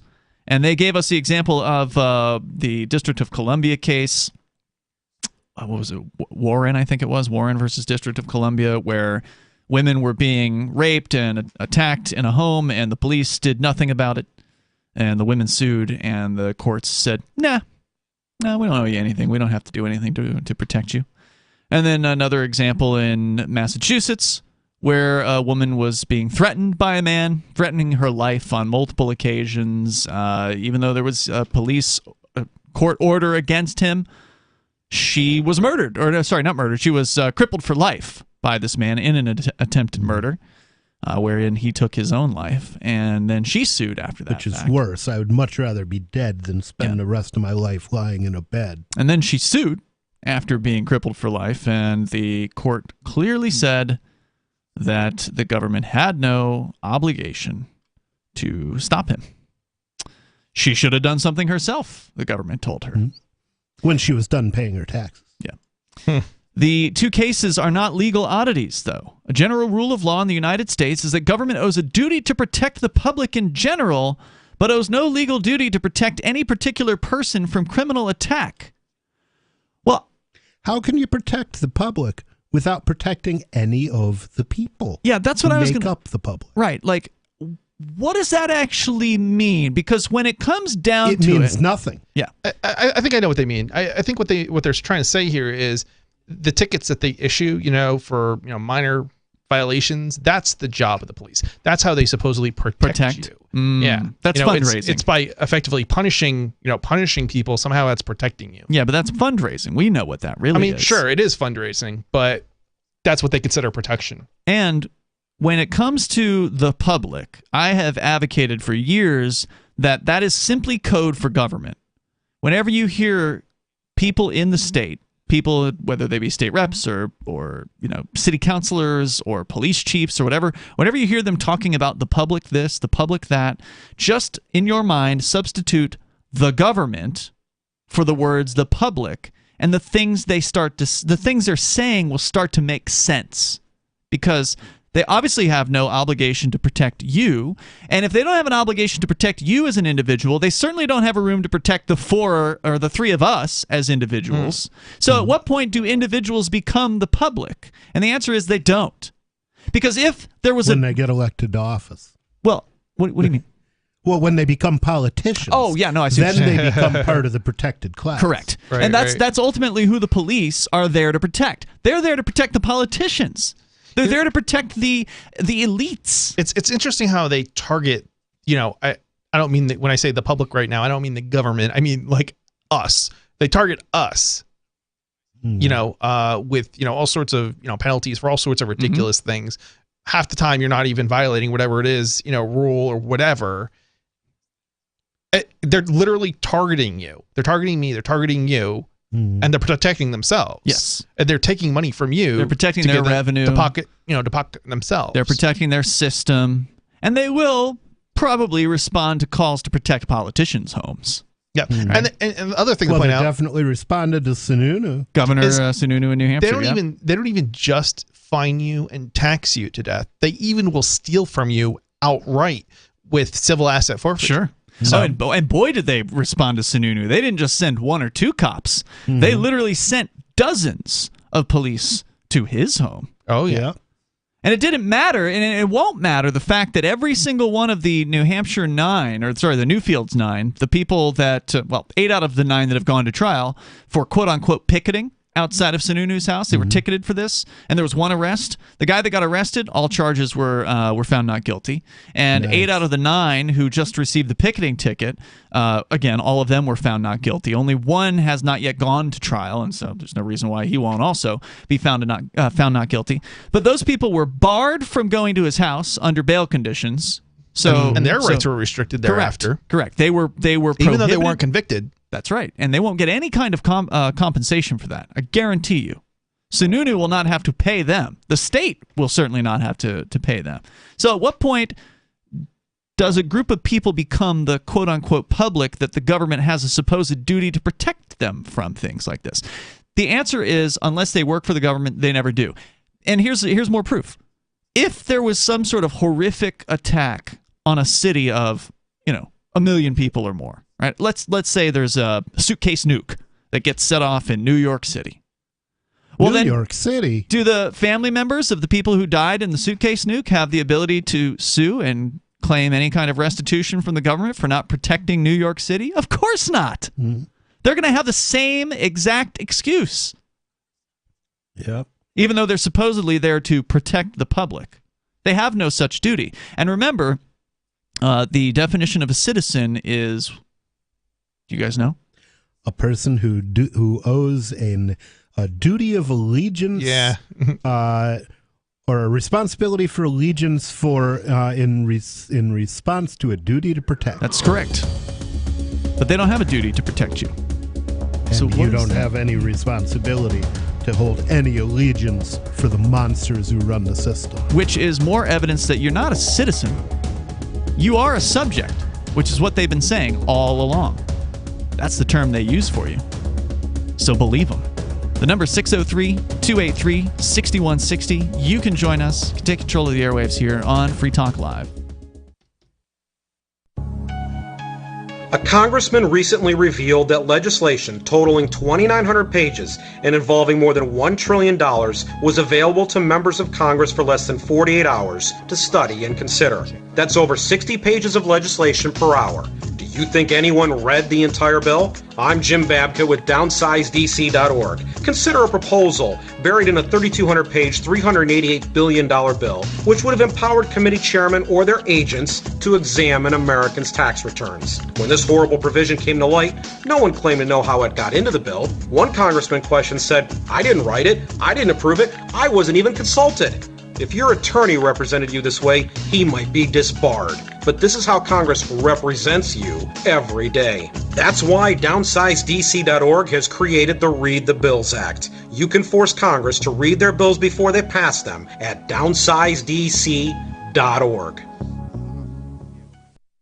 From Feature Story News in Washington, I'm Simon Marks. If I thought it would help, I'd apologize. Stephen McCraw, the director of the Texas Department of Public Safety, at a news conference where he disclosed that law enforcement in the state completely botched their response to Tuesday's mass shooting at the Robb Elementary School in Uvalde. 19 children died, along with 2 teachers trying to protect them, according to Director McCraw, because the incident commander at the scene made the wrong decision. I wasn't there. A decision was made that this was a barricaded situation. There was time to retrieve the keys and wait for a tactical team with the equipment to go ahead and breach the door and take on the subject at that point. But there was not the time, and he disclosed that teachers and children trapped in classrooms made numerous 911 calls to police, begging them to come to their rescue. He conceded innocent lives may have been lost because of the disastrous response that unfolded at the scene. On retrospect, from where I'm sitting right now, clearly there was kids in the room. Clearly, they're at risk. And oh, by the way, even when you go back to shooting, there may be kids that are injured, okay, they may have been shot but injured, and it's important for life-saving purposes to immediately get there and render aid. He said some, but not all, of the children and teachers who called the emergency services had survived the assault. The press conference is sure to fuel calls for an independent investigation and stoke public fury in Uvalde and beyond. In other news, an aide to Britain's Home Secretary Priti Patel has resigned 2 days after the release of a Cabinet Office report into government parties that broke COVID-19 lockdown rules. Conservative lawmaker Paul Holmes will no longer serve as Priti Patel's Parliamentary Private Secretary. From FSN's London bureau, Giles Gibson reports. In his resignation statement, Paul Holmes said he was shocked and angered by the Partygate scandal, adding that a toxic culture seemed to have permeated number 10 Downing Street. However, the MP does not call on the Prime Minister to resign in his statement, nor does he say he will submit a letter of no confidence in Boris Johnson. Patients with monkeypox are being advised to avoid any contact with pets or other animals for at least 3 weeks. The World Health Organization says a multi-country outbreak of the disease can be contained if governments take swift action. From FSN's Brussels bureau, Rosie Burchard with more. The World Health Organization's Dr. Sylvie Briand says the monkeypox case numbers reported so far may be just the tip of the iceberg. But she also stressed that the general public shouldn't be worried about the virus, which is usually passed on through close contact. Briand said monkeypox is much less transmissible than COVID-19. The WHO says countries facing outbreaks now have a window of opportunity to stop transmission through contact tracing, case investigation and isolation measures. From bureaus worldwide, this is FSN. We're still not sure why you'd want to watch, but our video feed is streaming nightly for free at cam.freetalklive.com.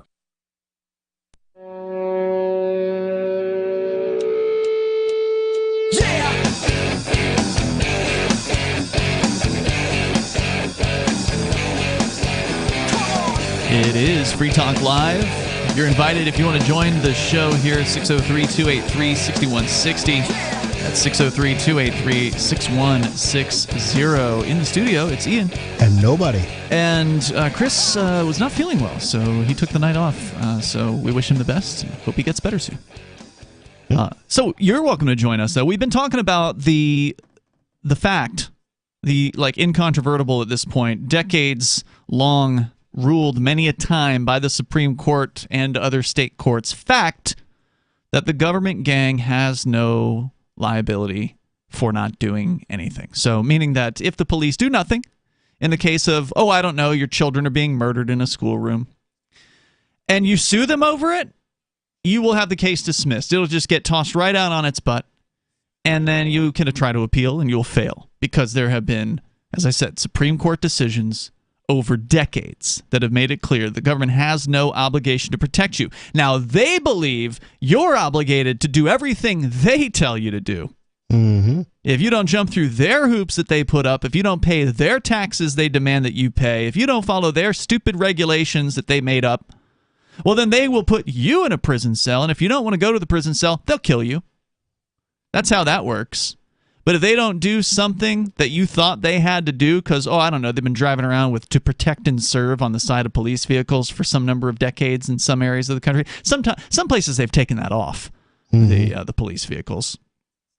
They don't have any obligation to do anything. They don't have to come to your calls. No obligation to protect and no obligation to serve. They don't have to speak to you. They don't have to come to the call if you call them. If they show up at the call and they shoot the wrong person, they're not liable for that. If they show up at the call and murder your dog, they're not liable for that. And if they show up at the call and kill your child, they're not liable for that either. But you better pay your taxes. Yep. If they fail to catch the real killer, if they fail to solve the crime that was done against you, even if there is plenty of evidence, they're not liable for any of those things.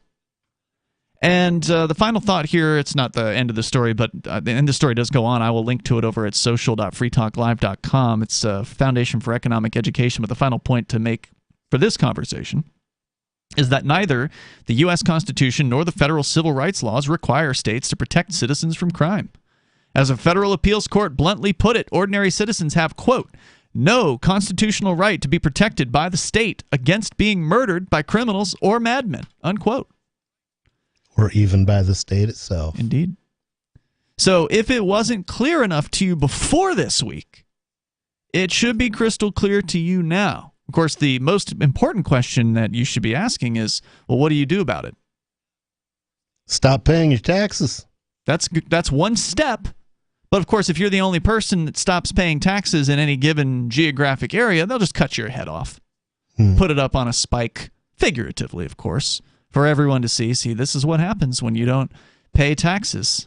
They come after you. That's what they've been doing all along, is making examples of people like Wesley Snipes, for instance, or other, celebrity types that have been targeted by the IRS over the years to scare people. But if you want to weigh in, you can join us. The most effective terrorist gang in the world is your government. 603-283-6160. I would suggest the best thing you can do, if you're a liberty-minded person, if you're a libertarian, voluntarist, anarchist, freedom-minded anarchist, is you got to come to New Hampshire and get together with other like-minded people. Then you might have a chance to have some sort of a peaceful tax revolt that could actually make an impact. Because if you do it alone, you're martyring yourself. If you do it with a group of people, it gets a lot harder. Because if they have to actually go around and throw multiple families into the street at the same time, it's going to be an ugly look for them. And it's a lot different if it were like a group of families than, say, you or me. Nobody. If it's just a lone single guy who's refusing to pay taxes, then you look like a crazy. We'll throw him out of his house. He doesn't deserve it. But if it's 10 or 15 families, that would be a totally different story. But, of course, we're nowhere near that happening. Even though there's thousands of people who've moved here to New Hampshire, very few people do want to put their own property on the line. Yeah. And frankly, that wouldn't be my first tactic, because basically the state gets the property. That's true. And so gives it to their cronies. You're giving money to the state. Yeah. I think that compared to not paying property tax, I would say that voting, fighting back, showing up when the cops are misbehaving and letting them know to their face that they're misbehaving. Getting video, publicizing it. I think that's a better idea. Whatever the tactics are, having numbers makes a difference. And getting as many freedom-minded people to the same place is the only strategy that's actually having success. We say this, by the way, as the Libertarian Party nationally is arguing over bylaws and how to run a convention in Reno right now. And I wish those folks the best of luck at making the Libertarian Party some sort of a relevant organization that actually sticks to principles in the future. But it hasn't been that organization for many years, and if they can fix it to that extent that it might be a better recruiter for the ideas of liberty, then I support that. But I'm not going to get my hopes up too bad. I think it's a good recruiter. It was. I think it, but most people. Like I still vote libertarian for lack of anything better, unless there's like an anarchist running as a Republican or a Democrat, which happens in New Hampshire. But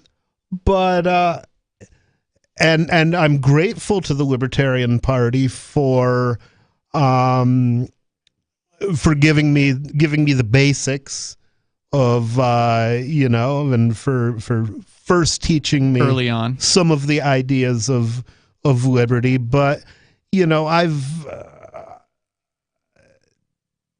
political parties are not the final answer, because governments are not the final answer.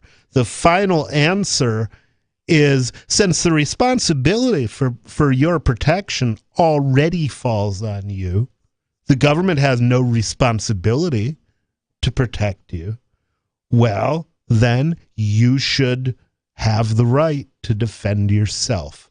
And you should have the right to defend yourself by any means necessary. Let's go to your phone calls. David is in Tennessee, listening in Chattanooga. Go ahead, David. Hey, good evening, guys. Welcome, sir. I just had some previous work knowledge on some of the subjects that we're talking about, and I just thought it might be interesting to some of your listeners. I think you all know the whole perspective to it, but sometimes you lean kind of heavy on one side or another, which we all do. But the first the case you talked about with a lady being shot critically injured by the person she was associated with, just kind of leaves the impression a little bit heavy-handedness against the cops. When, I know you said there was a court order and all, but y'all know as well as I do, unless that's a specific court order, a pickup, a detainment order on the individual, that's not going to protect anybody. Mm-hmm. A court order, it's just a piece of paper. It's just a piece of paper. And in a situation like that, you have to protect yourself. And if you get taken to court for manslaughter or whatever you have to do, well, those will be dismissed, and that's how it usually goes. But it's the cops looking at a piece of paper that doesn't have a pickup by a judge or detainment. There's nothing they can do. You can't put a cop in everybody's house. Well, there's something they can do. They could have arrested the guy for violating the court order. Yeah, he was under a court order of protection, and he continued to threaten this woman. So they could have done that, but they didn't, and they're not obligated to. And that was the whole point of the story: is they don't have to do anything for you.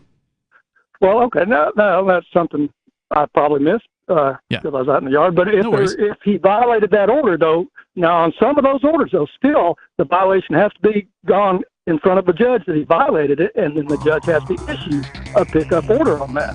So it's not always the police. Sometimes they can only deal with what's given to them from above. Well, they didn't do anything. It doesn't make them any less useless.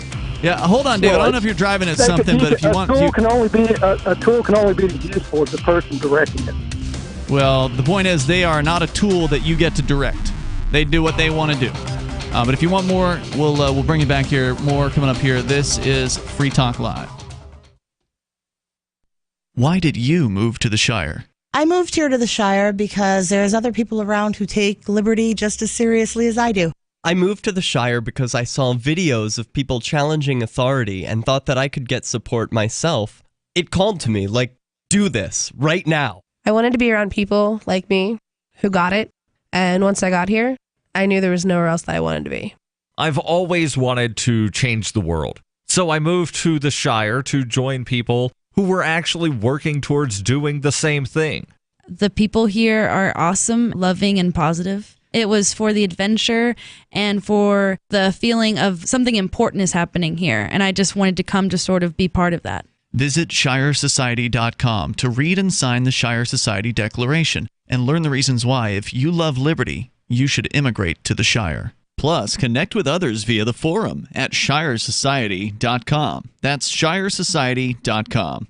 The new 4th edition of Healing Our World, The Compassion of Libertarianism, will take your understanding of liberty to a deeper level and has over 1,300 updated references, new cartoons, and a foreword by Dr. Ron Paul. With discounts for multiple book purchases, the 4th edition of Healing Our World is a great gift for the liberals, pragmatists, environmentalists, and Christians in your life who think libertarianism is cold-hearted. Get yours today at healing.freetalklive.com and use promo code FTL for a $5 discount. There are lots of ways to listen to Free Talk Live. Our podcast has been around since podcasts began, and now the FTL feed is loaded with content besides our full show archives. Did you know that we make it easy for you to customize your podcast subscriptions? We have different feeds, one that includes only our full shows, one with just the Daily Digest, and our main feed that includes everything. You decide what you listen to. It's quick and easy to customize your feeds at feeds.freetalklive.com. That's feeds.freetalklive.com. So the protection of life, liberty, and property is what the Free State Project is all about. But it's an effort to move 20,000 people who understand. It's about demonstrating to the entire country that, yeah, we can have a free market, a truly free market. Making it just a freer, great place to live. It's the world's largest voluntarist libertarian community, and it's only getting bigger. That's amazing, to be able to move to a place where other people passionately believe in being free and independent. What the Free State Project is managing to do, though, is to put their money where their mouth is. Physically getting up across the country and saying, let's go someplace and let's demonstrate the power of these ideas. There's a lot of kind of philosophy that surrounds liberty. There's a lot of thinking about it and talking about it. But here in New Hampshire, people are doing it. 101 Reasons Liberty Lives in New Hampshire, a documentary by Free State Project Early Movers. Watch it free at 101reasonsfilm.com. 101reasonsfilm.com. What if you want to hear the latest episode of Free Talk Live, but all you have is your phone? You forgot to download our archive? and you have no data connection, you can call our Listen line at 641-793-0191. That's a long-distance number, so you may incur charges. If not, listen as long as you want. 641-793-0191. The Free Talk Live Listen line, 641-793-0191. Are you tired of your taxes funding endless occupations around the world? Antiwar.com is run by people who understand that wars abroad become wars at home, wars on our freedoms. Antiwar.com is dedicated to bringing you the latest in news, views, interviews, and reviews from the top movers and shakers in the anti-occupation movement. Antiwar.com has it all, from thorough foreign policy analysis to interviews with whistleblowers who used to run the military-industrial complex. Anti-war, pro-free market. That's antiwar.com. You can help spread the ideas of liberty with our Patreon for just $5 per month at amps.freetalklive.com.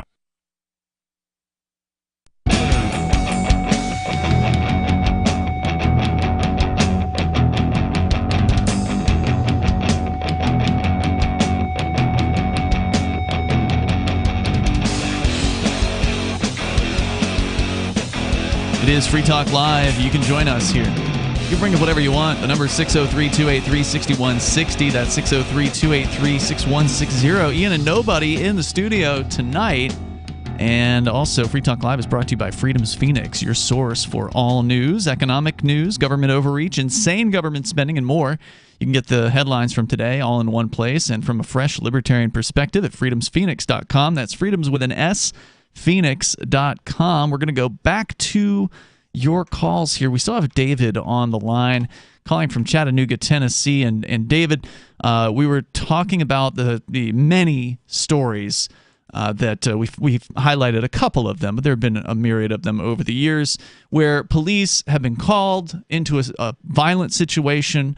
They've done absolutely nothing in some cases. People sued over that. Or in the case today, was the shooting today? In Texas? No, it's 2 days ago, I think. Okay, in the shooting 2 days ago, they actively defended the shooter against angry parents that were trying to get inside, tear them limb from limb with their bare hands if they had to.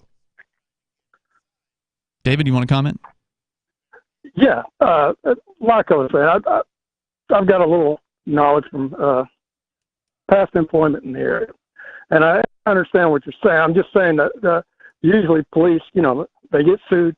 First one called, the guy right out there in the front line. But like you say, if a person violating an order of protection, a pickup order, a restraining order, or whatever, they get a call. He's violated. Okay, you got to find him.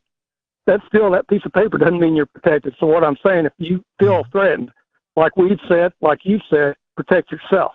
When not as many police officers as people, and I understand people's frustration. But of course, it would be a lot easier to protect ourselves if we had back all the money that we paid the government for protection that we didn't receive. Imagine this woman who got shot in the face by her ex-husband. Imagine if the government had given her back every dime she ever paid in taxes, since they weren't going to provide any service to her, and she was able to go out and hire someone to protect her. Well, and then again, police officers don't control those funds. No, they don't control anything. They don't protect anybody. They don't serve anybody. So the question is, what are they good for? Okay, well, the police serve the citizens and at the direction of the citizens. Well, it seems to me they serve the politicians. Whose responsibility is that? Okay, who elects the politicians, so whose responsibility is it? Well, the politicians seem to rig their elections. It's our responsibility. How is it our responsibility that we are forced to play a game we don't want to play? Now, it may be your responsibility because you seem to support this system, but it's not my responsibility. Who forces you to vote for one individual? You have freedom of choice. You need to go and it doesn't matter if you vote or not. If you vote, you'll get one of the two monsters that they nominated. If you don't vote, you'll still get one of the monsters that they nominated. The problem is that you are forced to pay for their system. I think you can sit back and complain and not change anything. There's always hope for change if you're not happy. Well, there's hope for change there's no hope for change inside the system because the system is rigged. As they put it in the Matrix, they are guarding all the doors and they are holding all the keys, unless your children are behind one of those doors, in which case they have to wait to get a key. Like I say, that's the responsibility. Y'all are hitting hard on the police. That's the responsibility level above the police. I worked as a policeman. There was no plants in my academy class with the people I worked with, and we didn't control funds, and we didn't control where we were directed. We didn't control passing laws. So that's the people. So why should we be forced to pay your salary if you can't do anything? You're a citizen. That's part of the public. I'm a citizen. No, a citizen is defined as someone who owns a duty of allegiance in response for a duty of defense. You just said you can't defend us as cops. So why do we pay you? What do we pay for? See, you're generalizing. We were talking about a specific incident, specific circumstances. No, sir. You just said you're a citizen. You just said you're a citizen to us. Citizens. No, you're not. If you'd stop talking for a moment and listen to what nobody just said to you, maybe you would understand. You're trying to bully me like other people you do. No, that's what you do as a cop. No, I'm not. That's what you guys do. I'm being cordial with y'all. That's because you're on the other end of a phone and you can't shoot somebody's dog. Really? There you go. Now, who's starting this? You are. Do you want to listen or do you just want to keep on yammering? The reality is, you keep telling me that the police can't do anything, that the police can't defend you because they don't have the right paperwork. What I want to know is, what are we paying them for if they are unwilling or unable to provide us with the basic protection? Why are we forced to pay taxes? See, you know your listeners are hearing this generalization you're making. That was a question, sir. In general, we're talking about one specific No, we're talking in general now about the police, and he asked you a question about it. When you say we can't protect you, I disagree with that blanket statement. Can we not agree to disagree on that? Why are you getting hateful? I've never received any protection from the police. How do you know? What I've received from patrolling your street when you were asleep and prevented someone from stealing something from your car. How do you know? Well, I'll tell you what I know. I know they threw me in jail for a year over weed when I didn't hurt anybody. So how about if we just stop having mandatory taxes? How about if we stop having any corporation that can force you to pay for a product that you don't want and didn't receive? Does that sound fair to you? That's above a policeman's level. That's not my decision. I can't decide. I can't answer your question. I'm not allowed to think. Yeah, well, I can't tell you if it's above a policeman's level or not, but you are a person, right? Well, as a person, do you think that we should be forced? He can't listen if he's talking. Yes. I am listening. No, you can't listen if you're talking. That's a general rule of life. If there's words coming out your mouth, you can't listen. Okay, go ahead. So the question is, should any corporation have the power to force you to buy a product you don't want and then not provide the product that they're paying for? And if not, what is the moral justification for taxes? If you're talking about a corporation, I agree with you. No, they can't make you buy something you don't want. The government is just a corporation. It is a legal fiction. We disagree there. Well, what is it? How is the government different from a corporation?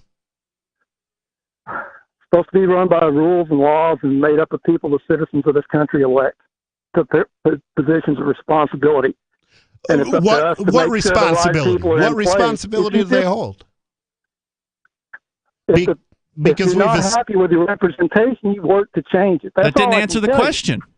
Well, I've never been happy with my representation. I have never had any representation. He asked you what is the responsibility they have. Yeah. The courts have ruled over and over again that they're not. Constituents serve the citizens, meet the needs of the citizens, but they have to be. You don't just elect them and put them in there and not converse with them and then walk away. You have to be involved in your government to get the results you want. I have been involved. I ran for governor. My slogan was, since my name is Nobody, my slogan was, nobody knows how to live your life better than you do, and nobody deserves that kind of power.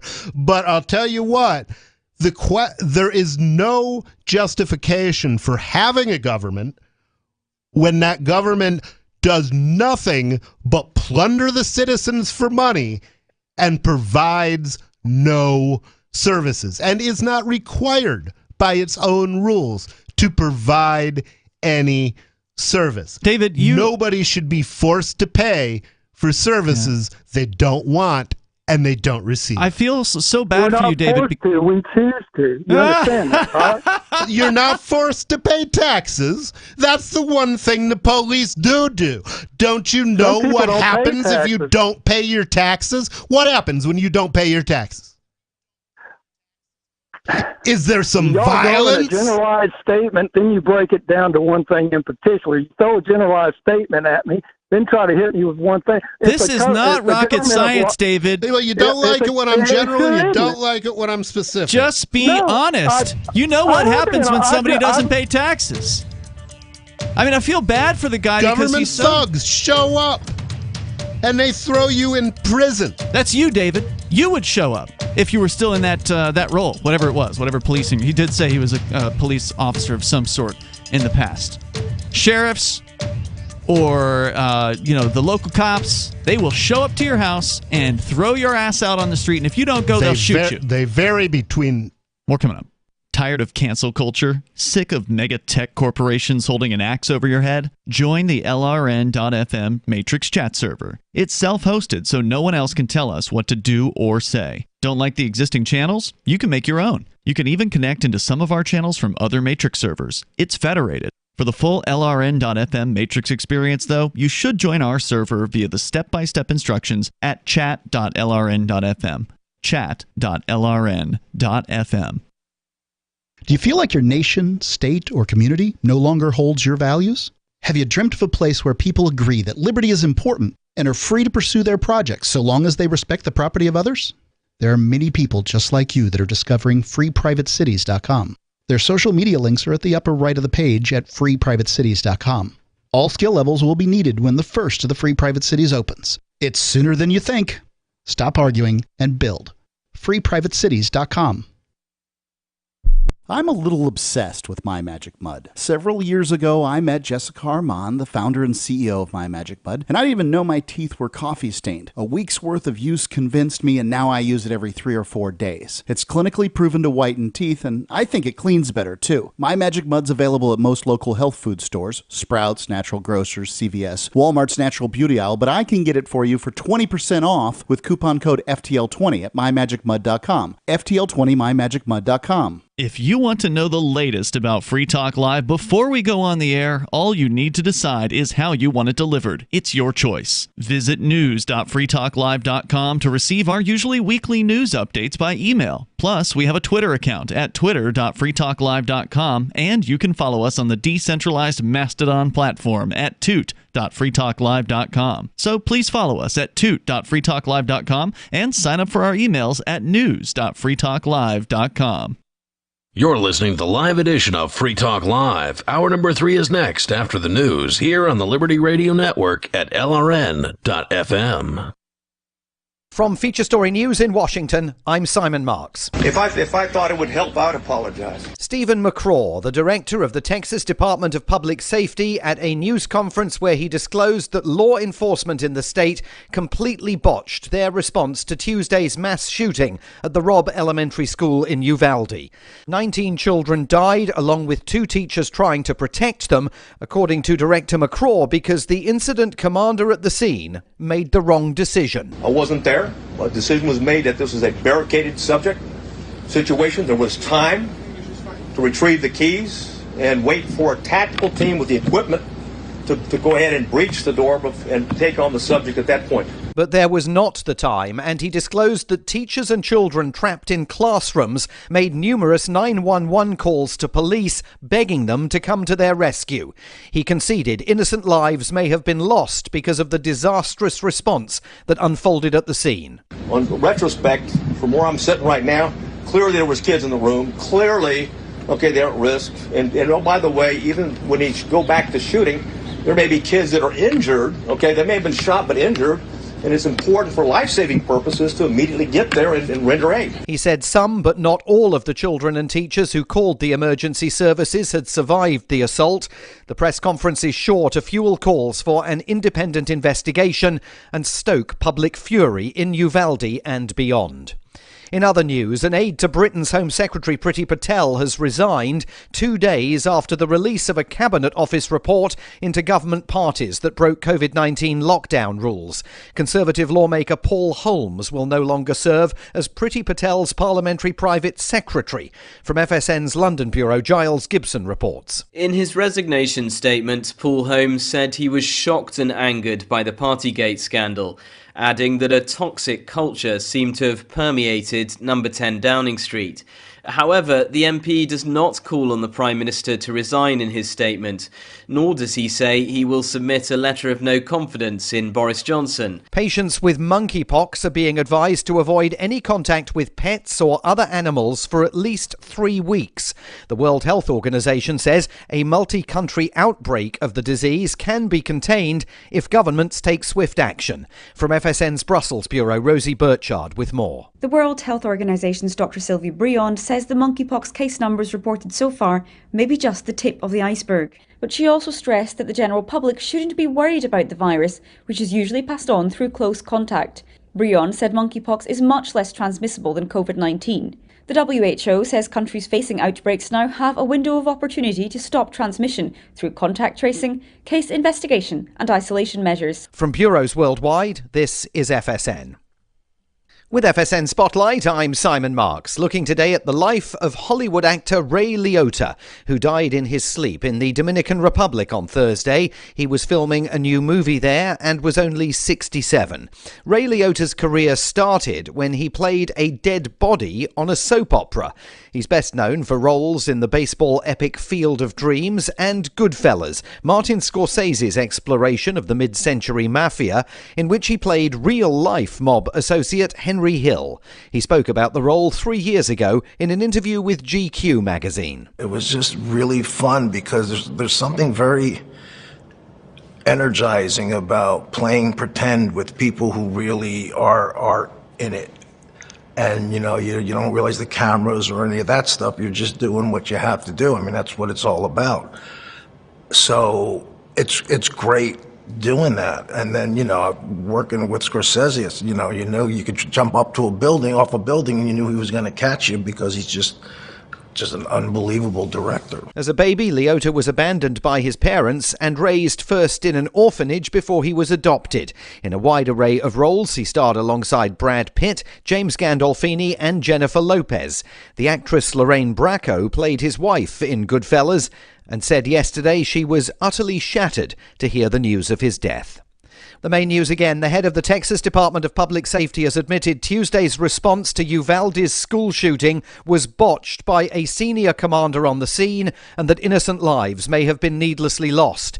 An aide to Britain's Home Secretary has resigned 2 days after the release of a damaging Cabinet Office report into government parties that broke COVID-19 lockdown.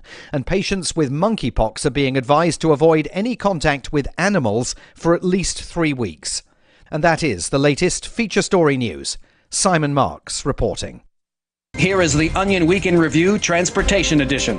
In Albany, a Greyhound bus crash claimed 30 miserable lives Tuesday, finally putting over 24 deadbeat fathers, penniless drug addicts, and hapless bastards out of their misery. Emergency crews at the scene of the merciful accident described the sea of fast food bags, candy bar wrappers, and losing lottery tickets surrounding the crash site as utterly tragic, adding that the scorched corpses inside the bus were, quote, only slightly more lifeless than before the deadly accident. Evidence suggests that most of the victims suffered during the crash, and for many years before they even boarded the bus.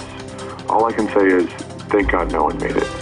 Al-Qaeda is refusing to carry out any further terrorist attacks until the U.S. mass transportation infrastructure is drastically improved, calling the country's roads and bridges a, quote, travesty, unbecoming of a developed first world nation. We want to turn your bridges into rubble. But if we took credit for making them collapse, no one would ever believe us. This is the Onion News Network.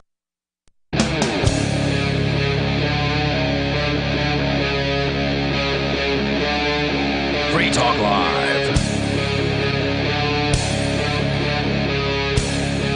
It is Free Talk Live, kicking off the third hour of the program here. Phones are open if you want to join us. The number is 603-283-6160. That's 603-283-6160. In the studio here tonight, you've got Ian. And nobody. We're going to go back to your phone calls and thoughts. We actually still have David. For those of you who are just, if you were listening in the last hour, you heard David from Tennessee call in. We've been, throughout the whole show tonight, having a singular focus, basically, looking at the situation in Texas and how the police there did absolutely nothing for a total of about 90 minutes. And then finally, and the reports are now coming in, by the way, that the Customs and Border Patrol agents who finally did take down the shooter did it without permission from the police chief who was, quote unquote, in charge there. They were frustrated, apparently, with having to wait around, and so they went ahead and just did it. That's what I saw in one headline recently. But again, it took 90 minutes for that to happen anyway. And the point that we made... But at least there were some actual men there who showed up and did something right, regardless of what the police had to say about it. But what this led to was a larger point that we have to keep making for people out there, because a lot of people believe this is some sort of freak occurrence, that the police, the thin blue line, they didn't do something, they held back. Well, no. If you look at pretty much every one of these situations, whether it be Columbine, where they waited 2 hours outside and hid before they finally went in an hour after the shooters there had killed themselves, or whether it be at Parkland in Florida, there have been a myriad of examples of this where the police are more concerned for officer safety than they are for the safety of the actual victims of these situations. And we gave multiple examples in multiple court cases over time, going back as far back as 1975 with the Warren versus District of Columbia case, where the Supreme Court and other courts across the United States have made it crystal clear that police at no level have any obligation to protect you. And that led to David calling in from Tennessee, where, David, you did mention briefly that you had some sort of past action as a police officer or law enforcement officer, but I didn't ask you for specifics. I am curious, for whom did you work? You don't have to say which department, but what level were you? A county sheriff's deputy or a local cop? Police department, finished in administration. But I was going to add something about the Uvalde thing, just to, for your listeners. From what it's coming out, I don't think it's too early to make a comment on it. Either the guys down there had great lack of training, bad training, or bad leadership at the scene. I did that job for 28 years. 11 years I was on a special response, special operations team. I attended military special operations schools, many police department special operations schools, all our active shooter training that we went through constantly, over and over, especially involving a school. There was no stand and wait. There was no wait for reinforcements. There was no prepare yourself. It was out of the car into the school. So the training they got was severely lacking, or really bad leadership, but that's not everywhere. That's not how training should be. That's not how it's taught now. That's not how it was taught 20 years ago when I started doing it. So I don't know what was going on down there. And I'm sorry for it. And it breaks my heart to be in that job and see that happen, because there's no way in hell if I would have been by myself at that school, I was in the door. I was the shield guy. I was always the first guy in the door. That's just the breaks, and that's just the way it went, and I was glad to be that guy. And I'm sorry for those families. And it breaks my heart, but I just want your listeners to know there's police out there that give a damn. I'm one of them.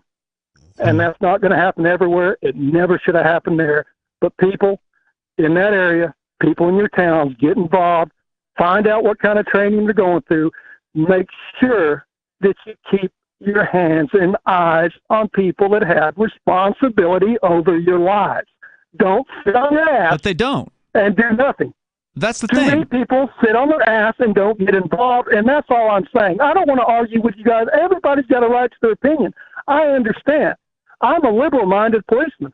I was a badass policeman, but I love people.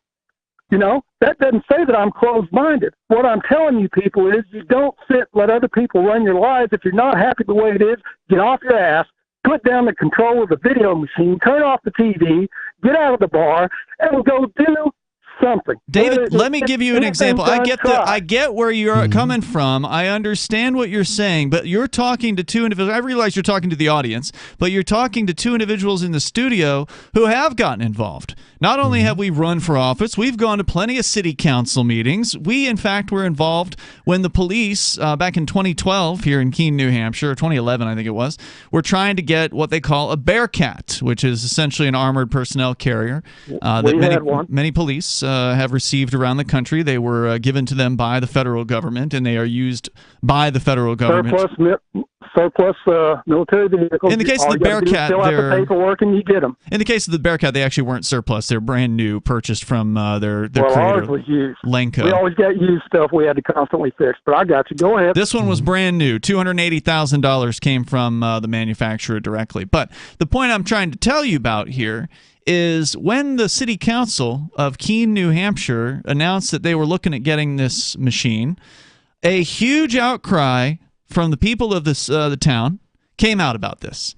And when I say huge, I'm not exaggerating here. It was 90%, according to one of the city councilors, as far as the calls and the emails and the contacts on the street that this city councilor received in regards to the people's opposition to receiving this weapon, to receiving this tank.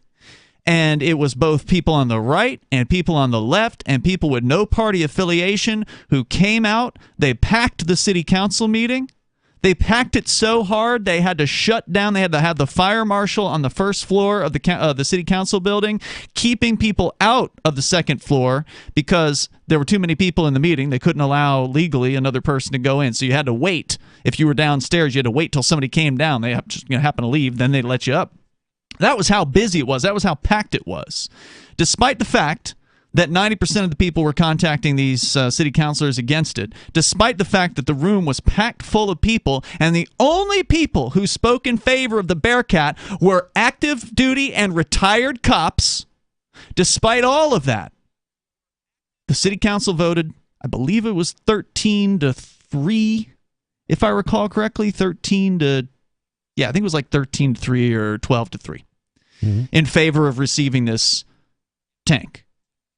And in favor of our paying for it every year. So it didn't matter, David, all of the action that you called for, all of the people getting involved, all the people, and the super majority. This wasn't some little slice of Keene, the activist. No, this was the average person in Keene who came out, signed petitions, came to the meeting, and spoke out. And the police got what they wanted. So let me describe. Did these people get reelected? Sure did. Yeah. Well, now, okay, I understand your anger, but whose fault is that? They got it doesn't matter because they're all bad. It's the fault of the design of the system, okay? The system is designed in such a way, okay, that it puts people in charge, it puts the government in charge of everything. So maybe you have somebody in government who you agree with 40% of the time, and somebody else you agree with 30% of the time. Those are your choices. So you vote for the guy who you agree with 40% of the time, and that means that 60% of the time you're voting for what you don't want. So here's my proposal for a better system. Instead of having one government, okay, we should have many different security agencies, and each individual should be responsible for choosing their own security provider, and they should pay that security provider at a mutually agreeable rate. And if they want to defend themselves, that's great. They can do that, and instead of paying somebody, they can just buy guns and whatever else they need. But nobody should be forced to pay for a system that doesn't work for them. Thank you, David, for the call. More coming up. There are basically two types of advertising: direct response and branding. Radio's great for direct response with its low cost to listener ratio, but audio can't be beat for branding, which is a longer term endeavor. You want to be the first thing that someone thinks of when they think about your product or service. If you have a local business that you want kept top of mind in your community, call the station. If you need national reach, Free Talk Live's got around 200 radio stations, millions of monthly listening sessions, can suit all budgets, and if we don't think we're right for you, we'll tell you. Email me, mark@freetalklive.com. After a devastating war, the alien visitors were driven back, and their willing human collaborators were left behind to face the music. When Emma Jean Anderson's ex-lover brings her from prison, Nathan Foster and his 14-year-old nephew Ben are tasked with bringing the pair to justice. An easy enough job until they discover something is inside Emma Jean, and the fate of the planet hangs in the balance. The Family Business by Mike Coopery from BaneBooks.com. Looking for a great real estate investment? Consider New Hampshire, which is ground zero for the Liberty Movement. Your first call should be to Mark Worden from Porcupine Real Estate. He's more than just a real estate agent. He's your New Hampshire concierge. Where are the best places to live? Do you want farm, city, the burbs, or forest? Do you want a duplex or multifamily building so that renters pay your mortgage? There are homes in all price ranges in New Hampshire, and Mark can help with financing too. Invest in Liberty and property. Mark Worden can help. PorcupineRealEstate.com. Are you tired of governments around the world killing innocent people? Stop using their money. There is an alternative. Bitcoin is a stateless, free market, non-political currency. Bitcoin is money that cannot be inflated or controlled by any state. By continuing to use their money, you're perpetuating the killing. Stop doing it. You have an incredible alternative available to you now. Learn it, use it, spread it. Get started with Bitcoin at Bitcoin.com. It's Bitcoin.com. If you're looking for work, or even if you're not, here's an innocent mistake you really want to avoid. Never return calls before listening to your voicemail. Your wireless phone sends calls you didn't answer into voicemail, and it shows you phone numbers for calls you missed. Important, don't call back callers you missed until you have first listened to your messages. Otherwise, you frustrate people who bothered to leave messages by asking them to repeat a message they just left as your voicemail greeting instructed them to. If you're a job applicant, this alone could be a deal killer. And even if you're not, there are few things you can convey to someone that are as fundamentally maddening as, "I didn't hear you." With money and attention so scarce now, effective communication skills have never been more important. For more tips for job seekers and everyone else, hit survivalspeech.com. I'm Holland Cook. There are lots of ways to listen to Free Talk Live. Our podcast has been around since podcasts began, and now the FTL feed is loaded with content besides our full show archives. Did you know that we make it easy for you to customize your podcast subscriptions? We have different feeds, one that includes only our full shows, one with just the Daily Digest, and our main feed that includes everything. You decide what you listen to. It's quick and easy to customize your feeds at feeds.freetalklive.com. That's feeds.freetalklive.com. So you've signed the Shire Society Declaration and are planning your move to New Hampshire to be around more liberty-oriented people. Next, sign up for the Shire Society Forum at forum.shiresociety.com. There are a bunch of people there who are already in the Shire, and they want to meet you. If you're already in the Shire physically, you should also come by the forums. Remember, not everyone uses Facebook. New people are signing up for the Shire Society Forum every month, so drop in and say hello at forum.shiresociety.com. Yep, we still do email. Drop your email address in the entry box at freetalklive.com, and you'll be kept in the loop with Free Talk Live.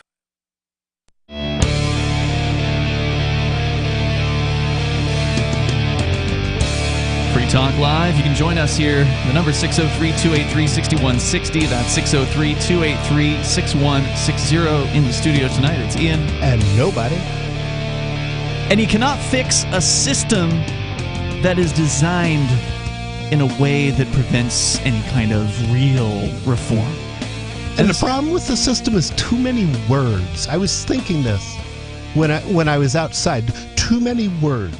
They didn't stop talking when they should have stopped talking. For example, they said no taxation without representation. They should have just said no taxation. Yeah. First Amendment, Congress shall pass no law abridging the freedom of speech, blah, blah, blah, blah, blah. They could have been much briefer. Congress shall pass no law. That's all they needed.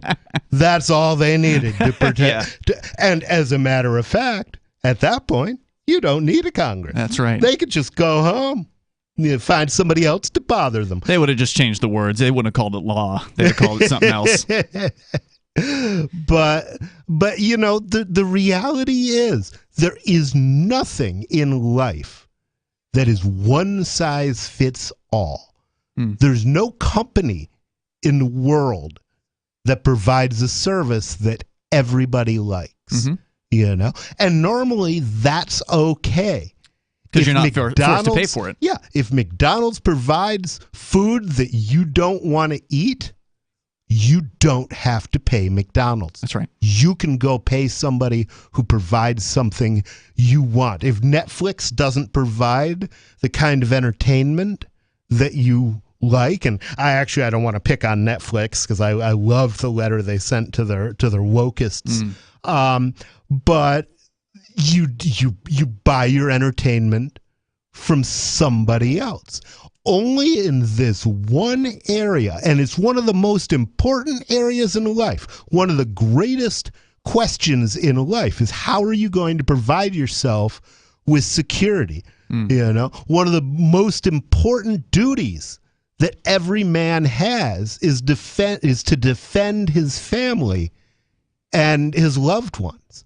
But yet it's the one area of life where you are forced to pay for a service, whether you want it or not, whether it's any good or not, and whether or not the people paid actually deliver the service. You're forced at gunpoint to pay for it.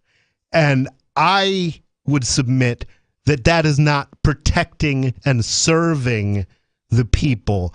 That is protecting and serving the politicians who plunder the people and nobody else. Yeah. And until that system is gone, we will not have a civilized society. Yeah, totally agree. And anything else like what we heard from our last caller, David, is just pure. And he sounded, I mean, I could hear the emotion in his voice when he talked about what happened. I believe him when he says that he hates what happened down there.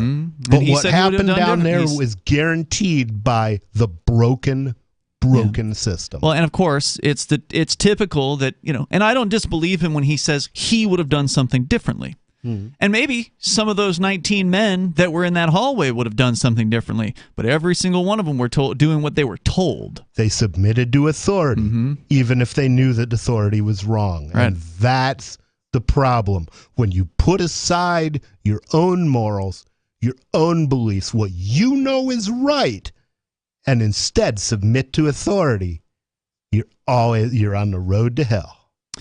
Yeah. If you want to weigh in, the number is 603-283-6160. And it was such a hard conversation to have. It was entertaining and all, but it was hard to have because all David was doing was just sort of spewing this propaganda that he truly believes, right? Like, oh, well, you got to get involved. You don't like the system. Well, it's the system. You've got to go to talk to the city council. You need to be heard. If you don't like your voting choices, you got to run for office. And it's like, we've done all those things, and the system is still the way it's going to be. And the only way it's ever going to change is if there's truly enough people that understand what is fundamentally wrong with it.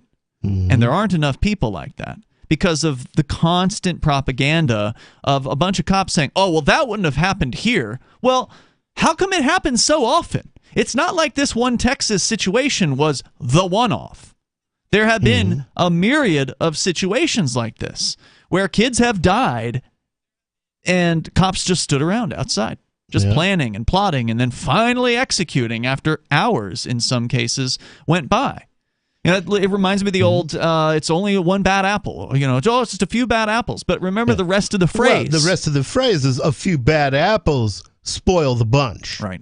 And that's the advantage of a decentralized situation, because that we don't have. If we had a decentralized situation, then you could hire a company that didn't have those bad apples, and the companies that were made up of bad apples, go out of business.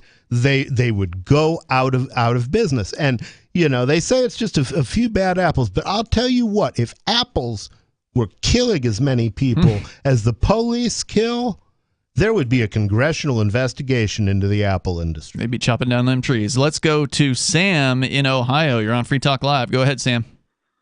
Yeah, I just wanted to comment on the word you were using earlier about subjects. It almost seems like you're a prisoner in their system.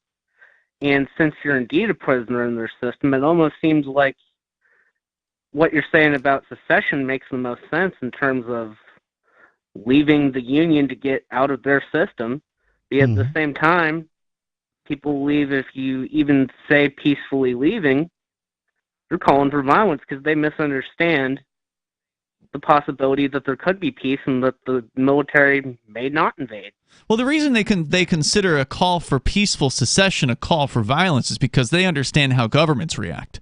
Whether they want to admit it or not, whether our last caller wants to admit what he understands, at some sort of level or not, I think everybody understands that when you don't pay the government gang what they demand, and they can demand whatever they want, whenever you won't pay them, they're going to come after you, and they're going to use some kind of violence against you. And so people know that in the 1800s, when secession was tried previously, violence was employed. And so they just figure the same thing's going to happen again.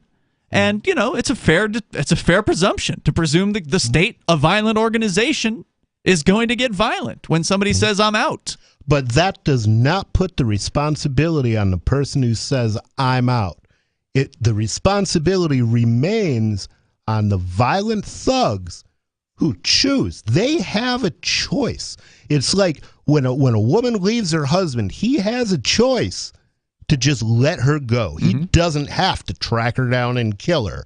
Well, by the same token, when a group of people decides to sever their bonds from a government, the government doesn't have to track them down and kill them. The government can just let it slide. They could. Sam, stand by. I don't know if you had more to say about that. We'll bring you back here. The number is 603-283-6160. And secession is certainly an important step. It's a big step, no doubt about it. I mean, cutting out the federal government from its control over our lives is a huge step in the right direction, but that still leaves us with the state.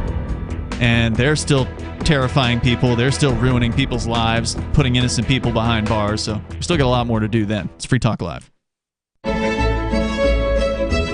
Carl Watner, longtime proponent of a voluntary society, died last December. You may have seen his articles published on his website, voluntarist.com, in his newsletter, The Voluntarist, the Mises Institute, or elsewhere over the last 40 years. His newest book, I Must Speak Out, Volume 2, The Best of the Voluntarist, is now available via Liberty Under Attack Publications. This 430-page second volume spans the years of 2000 through 2020 and includes articles by Carl Watner, Hans Hermann Hoppe, Carl Hess, Benjamin Tucker, George H. Smith, Lysander Spooner, Pete Eyre, Joyce Brand, and many others. I Must Speak Out is for the newly initiated, the veteran voluntarist, or anywhere in between. Buy the book now at libertyunderattack.com/voluntarist. For more great content on building a voluntary society and for Carl's extensive archives, check out voluntarist.com.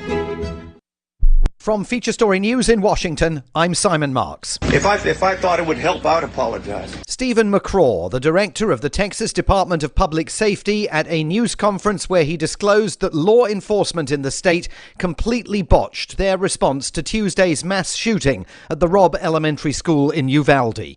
19 children died, along with 2 teachers trying to protect them, according to Director McCraw, because the incident commander at the scene made the wrong decision. I wasn't there. there. A decision was made that this was a barricaded subject situation. There was time to retrieve the keys and wait for a tactical team with the equipment to go ahead and breach the door and take on the subject at that point. But there was not the time, and he disclosed that teachers and children trapped in classrooms made numerous 911 calls to police, begging them to come to their rescue. He conceded innocent lives may have been lost because of the disastrous response that unfolded at the scene. On retrospect, from where I'm sitting right now, clearly there was kids in the room. Clearly, they're at risk. And oh, by the way, even when you go back to shooting, there may be kids that are injured. They may have been shot but injured. And it's important for life-saving purposes to immediately get there and render aid. He said some, but not all, of the children and teachers who called the emergency services had survived the assault. The press conference is sure to fuel calls for an independent investigation and stoke public fury in Uvalde and beyond. In other news, an aide to Britain's Home Secretary Priti Patel has resigned 2 days after the release of a Cabinet Office report into government parties that broke COVID-19 lockdown rules. Conservative lawmaker Paul Holmes will no longer serve as Priti Patel's parliamentary private secretary. From FSN's London bureau, Giles Gibson reports. In his resignation statement, Paul Holmes said he was shocked and angered by the Partygate scandal, adding that a toxic culture seemed to have permeated number 10 Downing Street. However, the MP does not call on the Prime Minister to resign in his statement, nor does he say he will submit a letter of no confidence in Boris Johnson. Patients with monkeypox are being advised to avoid any contact with pets or other animals for at least 3 weeks. The World Health Organization says a multi-country outbreak of the disease can be contained if governments take swift action. From FSN's Brussels bureau, Rosie Burchard with more. The World Health Organization's Dr. Sylvie Briand says the monkeypox case numbers reported so far may be just the tip of the iceberg. But she also stressed that the general public shouldn't be worried about the virus, which is usually passed on through close contact. Briand said monkeypox is much less transmissible than COVID-19. The WHO says countries facing outbreaks now have a window of opportunity to stop transmission through contact tracing, case investigation and isolation measures. From bureaus worldwide, this is FSN. Got Telegram? You can follow our channel there and discuss show prep with other listeners at telegram.freetalklive.com.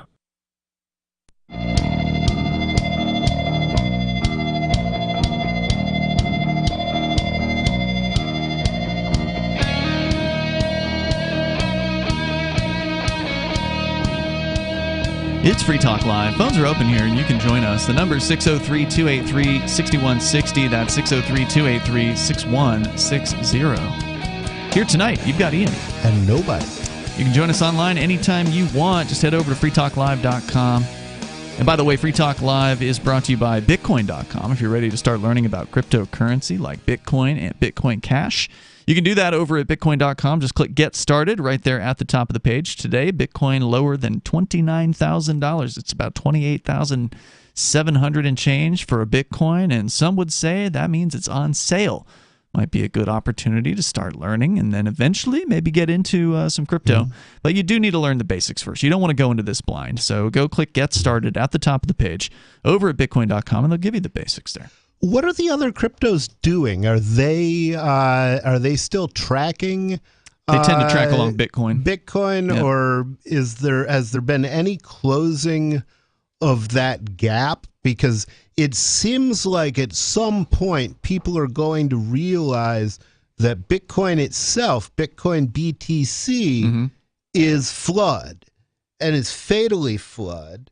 And there are much better currencies out there like Bitcoin Cash that still has the possibility to deliver on the promise of Bitcoin. And the promise of Bitcoin wasn't just to give you a way to get your weed online. It was to bank the unbanked, to provide financial services for poor people who are getting ripped off by the current banking and monetary system. And Bitcoin, with its fees, I don't think will ever deliver on those promises, but Bitcoin Cash can. To answer your question, I'm just glancing here at the coin market cap, or in this case, CoinGecko.com, where it's pretty typical that most of the crypto out there is sort of goes along with Bitcoin. As Bitcoin, so goes the rest of the market. There are some outliers that do things differently, but there's never any like consistency to say that, oh well, whenever Bitcoin goes up, Bitcoin Cash goes down, or the reverse. I mean, so right now, Tron apparently went up in the last 24 hours, but everything else went down, and who knows why that is. And I'm not recommending Tron or anything like that. I'm just looking at what happened here in the numbers. What else? Monero apparently has been up in the last week, whereas everything else not so much. And that's of course the big privacy coin out there. So you got to do your own research, and the best place to start is to learn the basics. Hit bitcoin.com, click Get Started right there at the top. Let's go back to Sam. He's in Ohio. Sam, what else did you want to share tonight? I don't know if you got to your point. I guess I was trying to get to the point of like how nobody was talking about decentralization of policing and security. I'm assuming that there's some federal law that says that you're not allowed to do that if you're part of the union. Well, there's a federal law that says even if you don't want our services and even if you don't receive our services, you still have to pay for our services. And most people, once they've had half their income stolen from them from the federal government, don't have enough money left to buy security. Right. I think of how many people live paycheck to paycheck right now, and it's gotten worse, of course. The two-thirds of America. To what? The two-thirds of America that I always hear you talk about. Oh, yeah. And, of course, those numbers have gotten worse after COVID, and now you see the inflation eating away people's standard of living. It's getting harder than ever to be able to afford anything else. And that's the same thing's true of schooling, right? Like a lot of people send their kids to government schools, and you ask them, well, why don't you send to a private school? Or they'll say, well, I can't afford it because they're already paying. In the case in Keene, New Hampshire, I think it's 70% of the local property taxes goes to the government schools. So you have to pay for a terrible education and then figure out whether you've got any money left to pay for a good education. Yeah. Sam, anything else? It just seems like how many people is it going to take for you to get what you want done with your constitutional amendment? Oh, you're talking about the secession amendment here in New Hampshire? Yeah.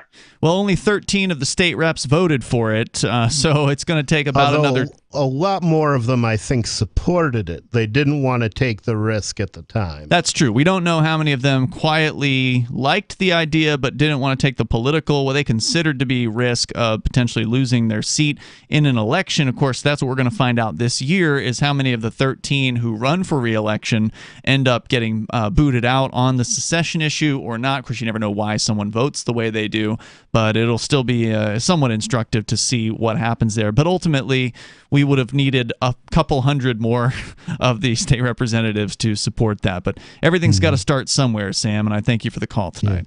Yeah. And just getting to the point where we've got 20,000 active duty activists in the state of New Hampshire, I think would be a huge step in that direction. Yeah, I don't even think we're to a quarter of that yet. No, I don't think so either. I think that the Free State Project is counting locals as Free Staters. If you look at their numbers, I've heard them throwing around 5,000 or 6,000, but I'm pretty sure that includes a lot of the locals who've kind of signed on in support. Not to say those folks don't count; they're important. Yeah, that to me is fine. Where you came from, once you're here, it doesn't matter. Sure, it's you're once you're here. If you're a libertarian, you're a porcupine. Whether you were born here or whether you moved here, we just need more people in the fight. Yeah, and more people out there changing hearts and minds. Well, the fact is, last year was a record year for the Free State Project. For the listeners that don't know, that's the migratory project for libertarians, encouraging them to move them to New Hampshire. Not that they're paying for the move, but to just encourage people to move here on their own volition.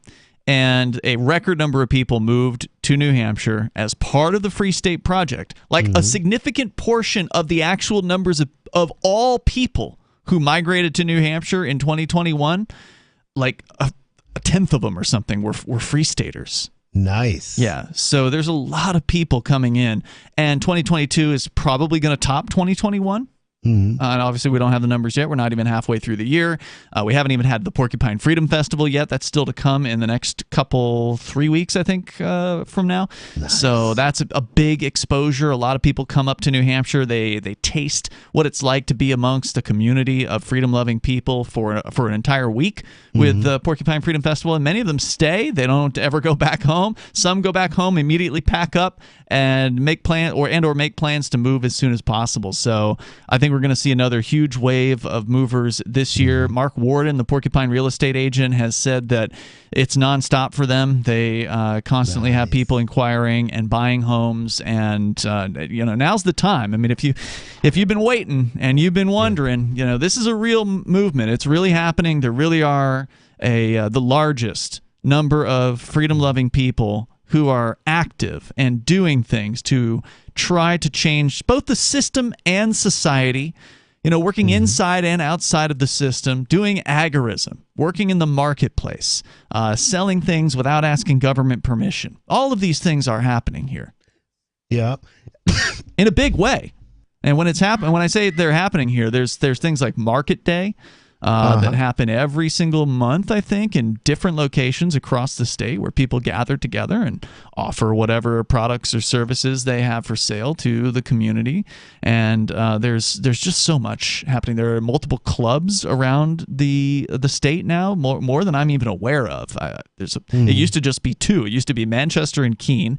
The Keene one shut down several years ago, but now there's one on the Seacoast. There's two on the Seacoast, and there's others opening up all over the place now, which is amazing. Yeah. And the thing about it is, even if we lose, I would much rather be here with, at least a significant group of people who understands and who knows what I'm trying to do than be back in Ann Arbor surrounded by liberals who think I hate poor people. The number is 603-283-6160. You can join us in the remaining moments of Free Talk Live and bring up whatever's on your mind. 603-283-6160. Free Talk Live. Free Talk Live, the show where anyone can call about whatever they want. And we do mean anyone. I done forgot your name, but we had 9/11, right? Uh-huh. Okay, well, if they weren't here, could it have happened? Could what have happened? Who wasn't here? How wasted are you? That's what I want to know. No, sir. No, I'm not wasted. Okay. No, please just listen to it. Okay. If the people weren't here that drove the planes into the Twin Towers, yeah, right? They flew them. They didn't drive them, but okay. No, I'm not saying that. Wait a minute. Wait a minute. Because now you wow. Yeah, I gotta think a minute. That's all right. We got nothing but time. Free Talk Live, 7 nights a week from 7 to 10 Eastern, live on the Liberty Radio Network at LRN.FM. The new 4th edition of Healing Our World, The Compassion of Libertarianism, will take your understanding of liberty to a deeper level and has over 1,300 updated references, new cartoons, and a foreword by Dr. Ron Paul. With discounts for multiple book purchases, the 4th edition of Healing Our World is a great gift for the liberals, pragmatists, environmentalists, and Christians in your life who think libertarianism is cold-hearted. Get yours today at healing.freetalklive.com and use promo code FTL for a $5 discount. What if you want to hear the latest episode of Free Talk Live, but all you have is your phone, you forgot to download our archive, and you have no data connection? You can call our Listen line at 641-793-0191. That's a long-distance number, so you may incur charges. If not, listen as long as you want. 641-793-0191. The Free Talk Live Listen line, 641-793-0191. I've been told no in many different ways. I give you an order and you're going to obey it. George, you can go this way. You can't do that and you have to leave here. You cannot bring Simon to the rally. Walk with me. Well, I'm comfortable here, actually. Whoa, whoa, whoa. Hey. Who do you think you are? Excuse me. There is no video and audio allowed in this office. No, I have work today. This is... You ain't gonna make it. Wait Now. Wait a minute. Whoa. Hey! Oh my God! Unbelievable! Why are you running from me? Because you're scared me. What am I being detained for? You're being served. What is this? You're being served. What is this? Bureaucrats have a funny way of telling people no. That's the sound of the men working on the chain. Derek J's Victimless Crime Spree. Watch it for free and order the Director's Cut DVD at victimlesscrimespree.com. Tired of cancel culture? Sick of mega tech corporations holding an axe over your head? Join the LRN.FM Matrix chat server. It's self-hosted, so no one else can tell us what to do or say. Don't like the existing channels? You can make your own. You can even connect into some of our channels from other Matrix servers. It's federated. For the full LRN.FM Matrix experience, though, you should join our server via the step-by-step instructions at chat.lrn.fm. Chat.lrn.fm. Should you be able to earn an honest living free from senseless government interference? The Institute for Justice thinks so. That's why we've spent years defending hard-working men and women from pointless government regulations. Nationwide, IJ has created opportunity by reducing government power, but there is still more work to be done. Visit our website today at ij.org. Let IJ take care of the government so you can take care of your business. Our Matrix server is about as free as internet chat can be. Join the existing rooms or create your own at chat.freetalklive.com.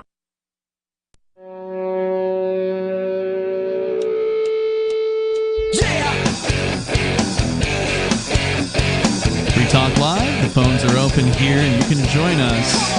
Bring up whatever you want in the remaining moments, which are happening now. The number 603-283-6160. 603-283-6160. Free Talk Live is brought to you by our Free Talk Live supporters, like Libertariat, who is a platinum level supporter of our AMPS program. AMPS stands for Advertise, Market, Promote, and Support. It's a way for you to get behind the show, and Libertariat's doing platinum level, which means at least $25 a month. So thank you, Libertariat, for going above and beyond what we request, which is only $5. So thank you for that. You get some cool benefits and some perks. You can go sign up for those. Perks? Indeed. All for you over at amps.freetalklive.com, amps.freetalklive.com. Thank you, Libertariat. That's where you can go to learn more and get signed up as he has done. We go to your calls and thoughts. Joe in Maryland. You're on Free Talk Live with Ian and Nobody. Hi, Ian. Hi. Oh, hi, Ian. Hi, Nobody. How you doing? All right. How Joe, you doing? what's on your mind? Yeah. Well, I'm not a great military tactician or anything like that, but why did they shoot tear gas in the classroom? Yeah, that's another good question. I mean, that's certainly something they could have done. They could have, I'm sure, broken a window or two or whatever. But no, they waited until a janitor came and gave them a key so they could then unlock a door and then went in. Well, they were afraid of damaging school property, I think. That's... You know what? I think they might have had these three great strategists, Mo, Larry, and Curly. and that's right. And I hear that they had a warrant for his arrest because he opened up a Bitcoin account. Oof. Oh, wow. Oh, wow. No, I'm making that up. Yeah. I'm surprised they didn't send a tank then. Right? Yeah. Hey, the $283,000 tank. And also, okay, let's talk about these cops. One thing, they're dressed in bulletproof gear. Mm-hmm. Okay. They have shields. They go in a phalanx like Alexander the Great used to do and the Romans used to do. I don't think they could have got hurt or anything like that. The risk was much lower than the risk to the shooter. Yeah. Right. No such armor. But like I said, why didn't anybody shoot tear gas? That's a good question. Basic. Yep. They're all incompetent. The people who are ahead there ought to be fired. They shouldn't get their pension because lives were lost. They were derelict in their duty. They've probably been derelict in their duty all their life there. And I hate to say that, but kids died. Yeah. 19 of them. It's horrible. And then cops call you up and try to justify? No. You tell that guy in Tennessee, right? He's an idiot. Because all they had to do is shoot some tear gas in there. And The they guy go in their Tennessee, I'm not going to go so far as to call him an idiot. He's just ignorant. He's totally bought into this system. It's what paid his paycheck for his entire career. He said he was in it for 30-something or 20-something years. So he's on retirement. 20 years, he said. It's still paying him. Yep. You know? Yeah, and you know what? I used to be like him until I learned the truth. And then I heard you guys talking and stuff like that, and I said, oh, here's my favorite radio show. Nice. Oh, thanks, man. I appreciate it. Anything else you want to share tonight, Joe? No, I'm just glad that nobody got out and stuff like that. And we too. We are too. Like I said, I hope he gets a good play. Also, when your lawyer defends you, right? There's an episode, Paladin, season 6, episode 14. Have him watch that, because what he does, he discredits the court. What was the show? Now you have. What's that? You said season 6, episode 14. What was the show? Paladin. Have Gun Will Travel. Yeah, Have Gun Will Travel. Okay. He was it was a Western, right? Yeah, the judge made Paladin defend a gunslinger. And Paladin was so eloquent and stuff like that, quoting Shakespeare. He made the court look totally incompetent. He made the sheriff look totally incompetent. And the town had turned against the sheriff and everybody. So you got a guy who's got a hair up his rear end about you guys for the Bitcoin. You have to make him look incompetent, and you have to make the judges the court look incompetent, because you didn't hurt anybody. They're not asking for regress. Yeah. Well, that seems to be what they take most seriously, is if you don't harm anybody, they want you in prison. Right, because if you're a pacifist and you won't defend yourself, then they come after you. Yeah, well, remember, we covered a story, I don't know, last night or 2 nights ago, about a police chief of the union in Boston who's going to prison for 13 years on 22 counts of child rape. Oh, yeah. 13 years. But Ross Ulbricht is in prison for 2 life sentences plus 40 years for running a website. And that's less than a year per child. Yep, that's right. They really gave him a deal. Well, remember, they actually charged him with 33. Wow. And they plead down to 22. Go ahead. Well, let's hope the inmates deal out justice. Thank you for the call tonight, Joe. What will usually happen in those circumstances is they put him in protective custody. But I thank you for the call. Because they're still going to do him favors, even when he's on the inside. Yep. Well, he's one of their own. Well, remember, they kept him not only employed when they knew in the 1990s what he was doing, and they had evidence for it in the 1990s. They knew he was doing it. Yeah. Wow. Yep. They had enough evidence internally, but they claim they couldn't do anything about it because they didn't have enough evidence to get a conviction or something like that. So the word was on this. Must have been on. Did they fire him? No. He continued working and then was elected to the police union chief position. Wow. So his own coworkers, or whoever the hell elects police union chiefs, I presume that's the it's got to be the members, coworkers, right? They elected him, and they must have heard rumors about him, right? They must have heard that this guy was touching kids. Wow. So that's it really crazy. Makes you wonder. Yeah, I was like Joe Biden touching kids on camera. Sure. Well, he's untouchable. And he knows it. It's too bad for the kids. They weren't. Yeah. Sarah's on the line in New Mexico. Go ahead, Sarah. Oh, yes. I found that we have electric bicycle tour groups here. So if you guys want to come out and visit Albuquerque, I guess they get, there's things for to take you guys an electric to do. bike ride? Yeah. That's your big tourism approach? So here's a question for you. Sarah, he's got a question for you. Sarah, I got a question for you, Sarah. You're big on taxation. These kids that were murdered down in Texas, 19 children murdered. The police showed up at the school, and instead of going inside and putting a stop to it, they spent their time tackling and tasing parents who were trying to go in unarmed to tear the gunman apart with their bare hands. So my question for you is, when the government has stood by while your children are being murdered and prevented you from helping them, should you still have to pay taxes? Well, I mean, you don't have much choice. I mean, it's but should you have to? I'm not saying will the state do violence against you if you don't. I'm saying should they? Do they have a moral right to brutalize these people for not paying taxes now that they have prevented them from saving their own children's lives? Well, you should pay taxes. You know, even if they make a lot of mistakes. If one of the parents got killed, that would have been a bigger liability. No, Sarah, it would there's not. no liability for the police. That's if the whole somebody point. Gets killed. If you actually listened to the show, Sarah, then you would know that was the overarching message of the show tonight, is that the police have no liability. They will use that excuse, but it's not actually true. Of course, you know, the police are allowed to lie to you, so of course they'll lie to you. So basically, the police don't have to provide you with a service.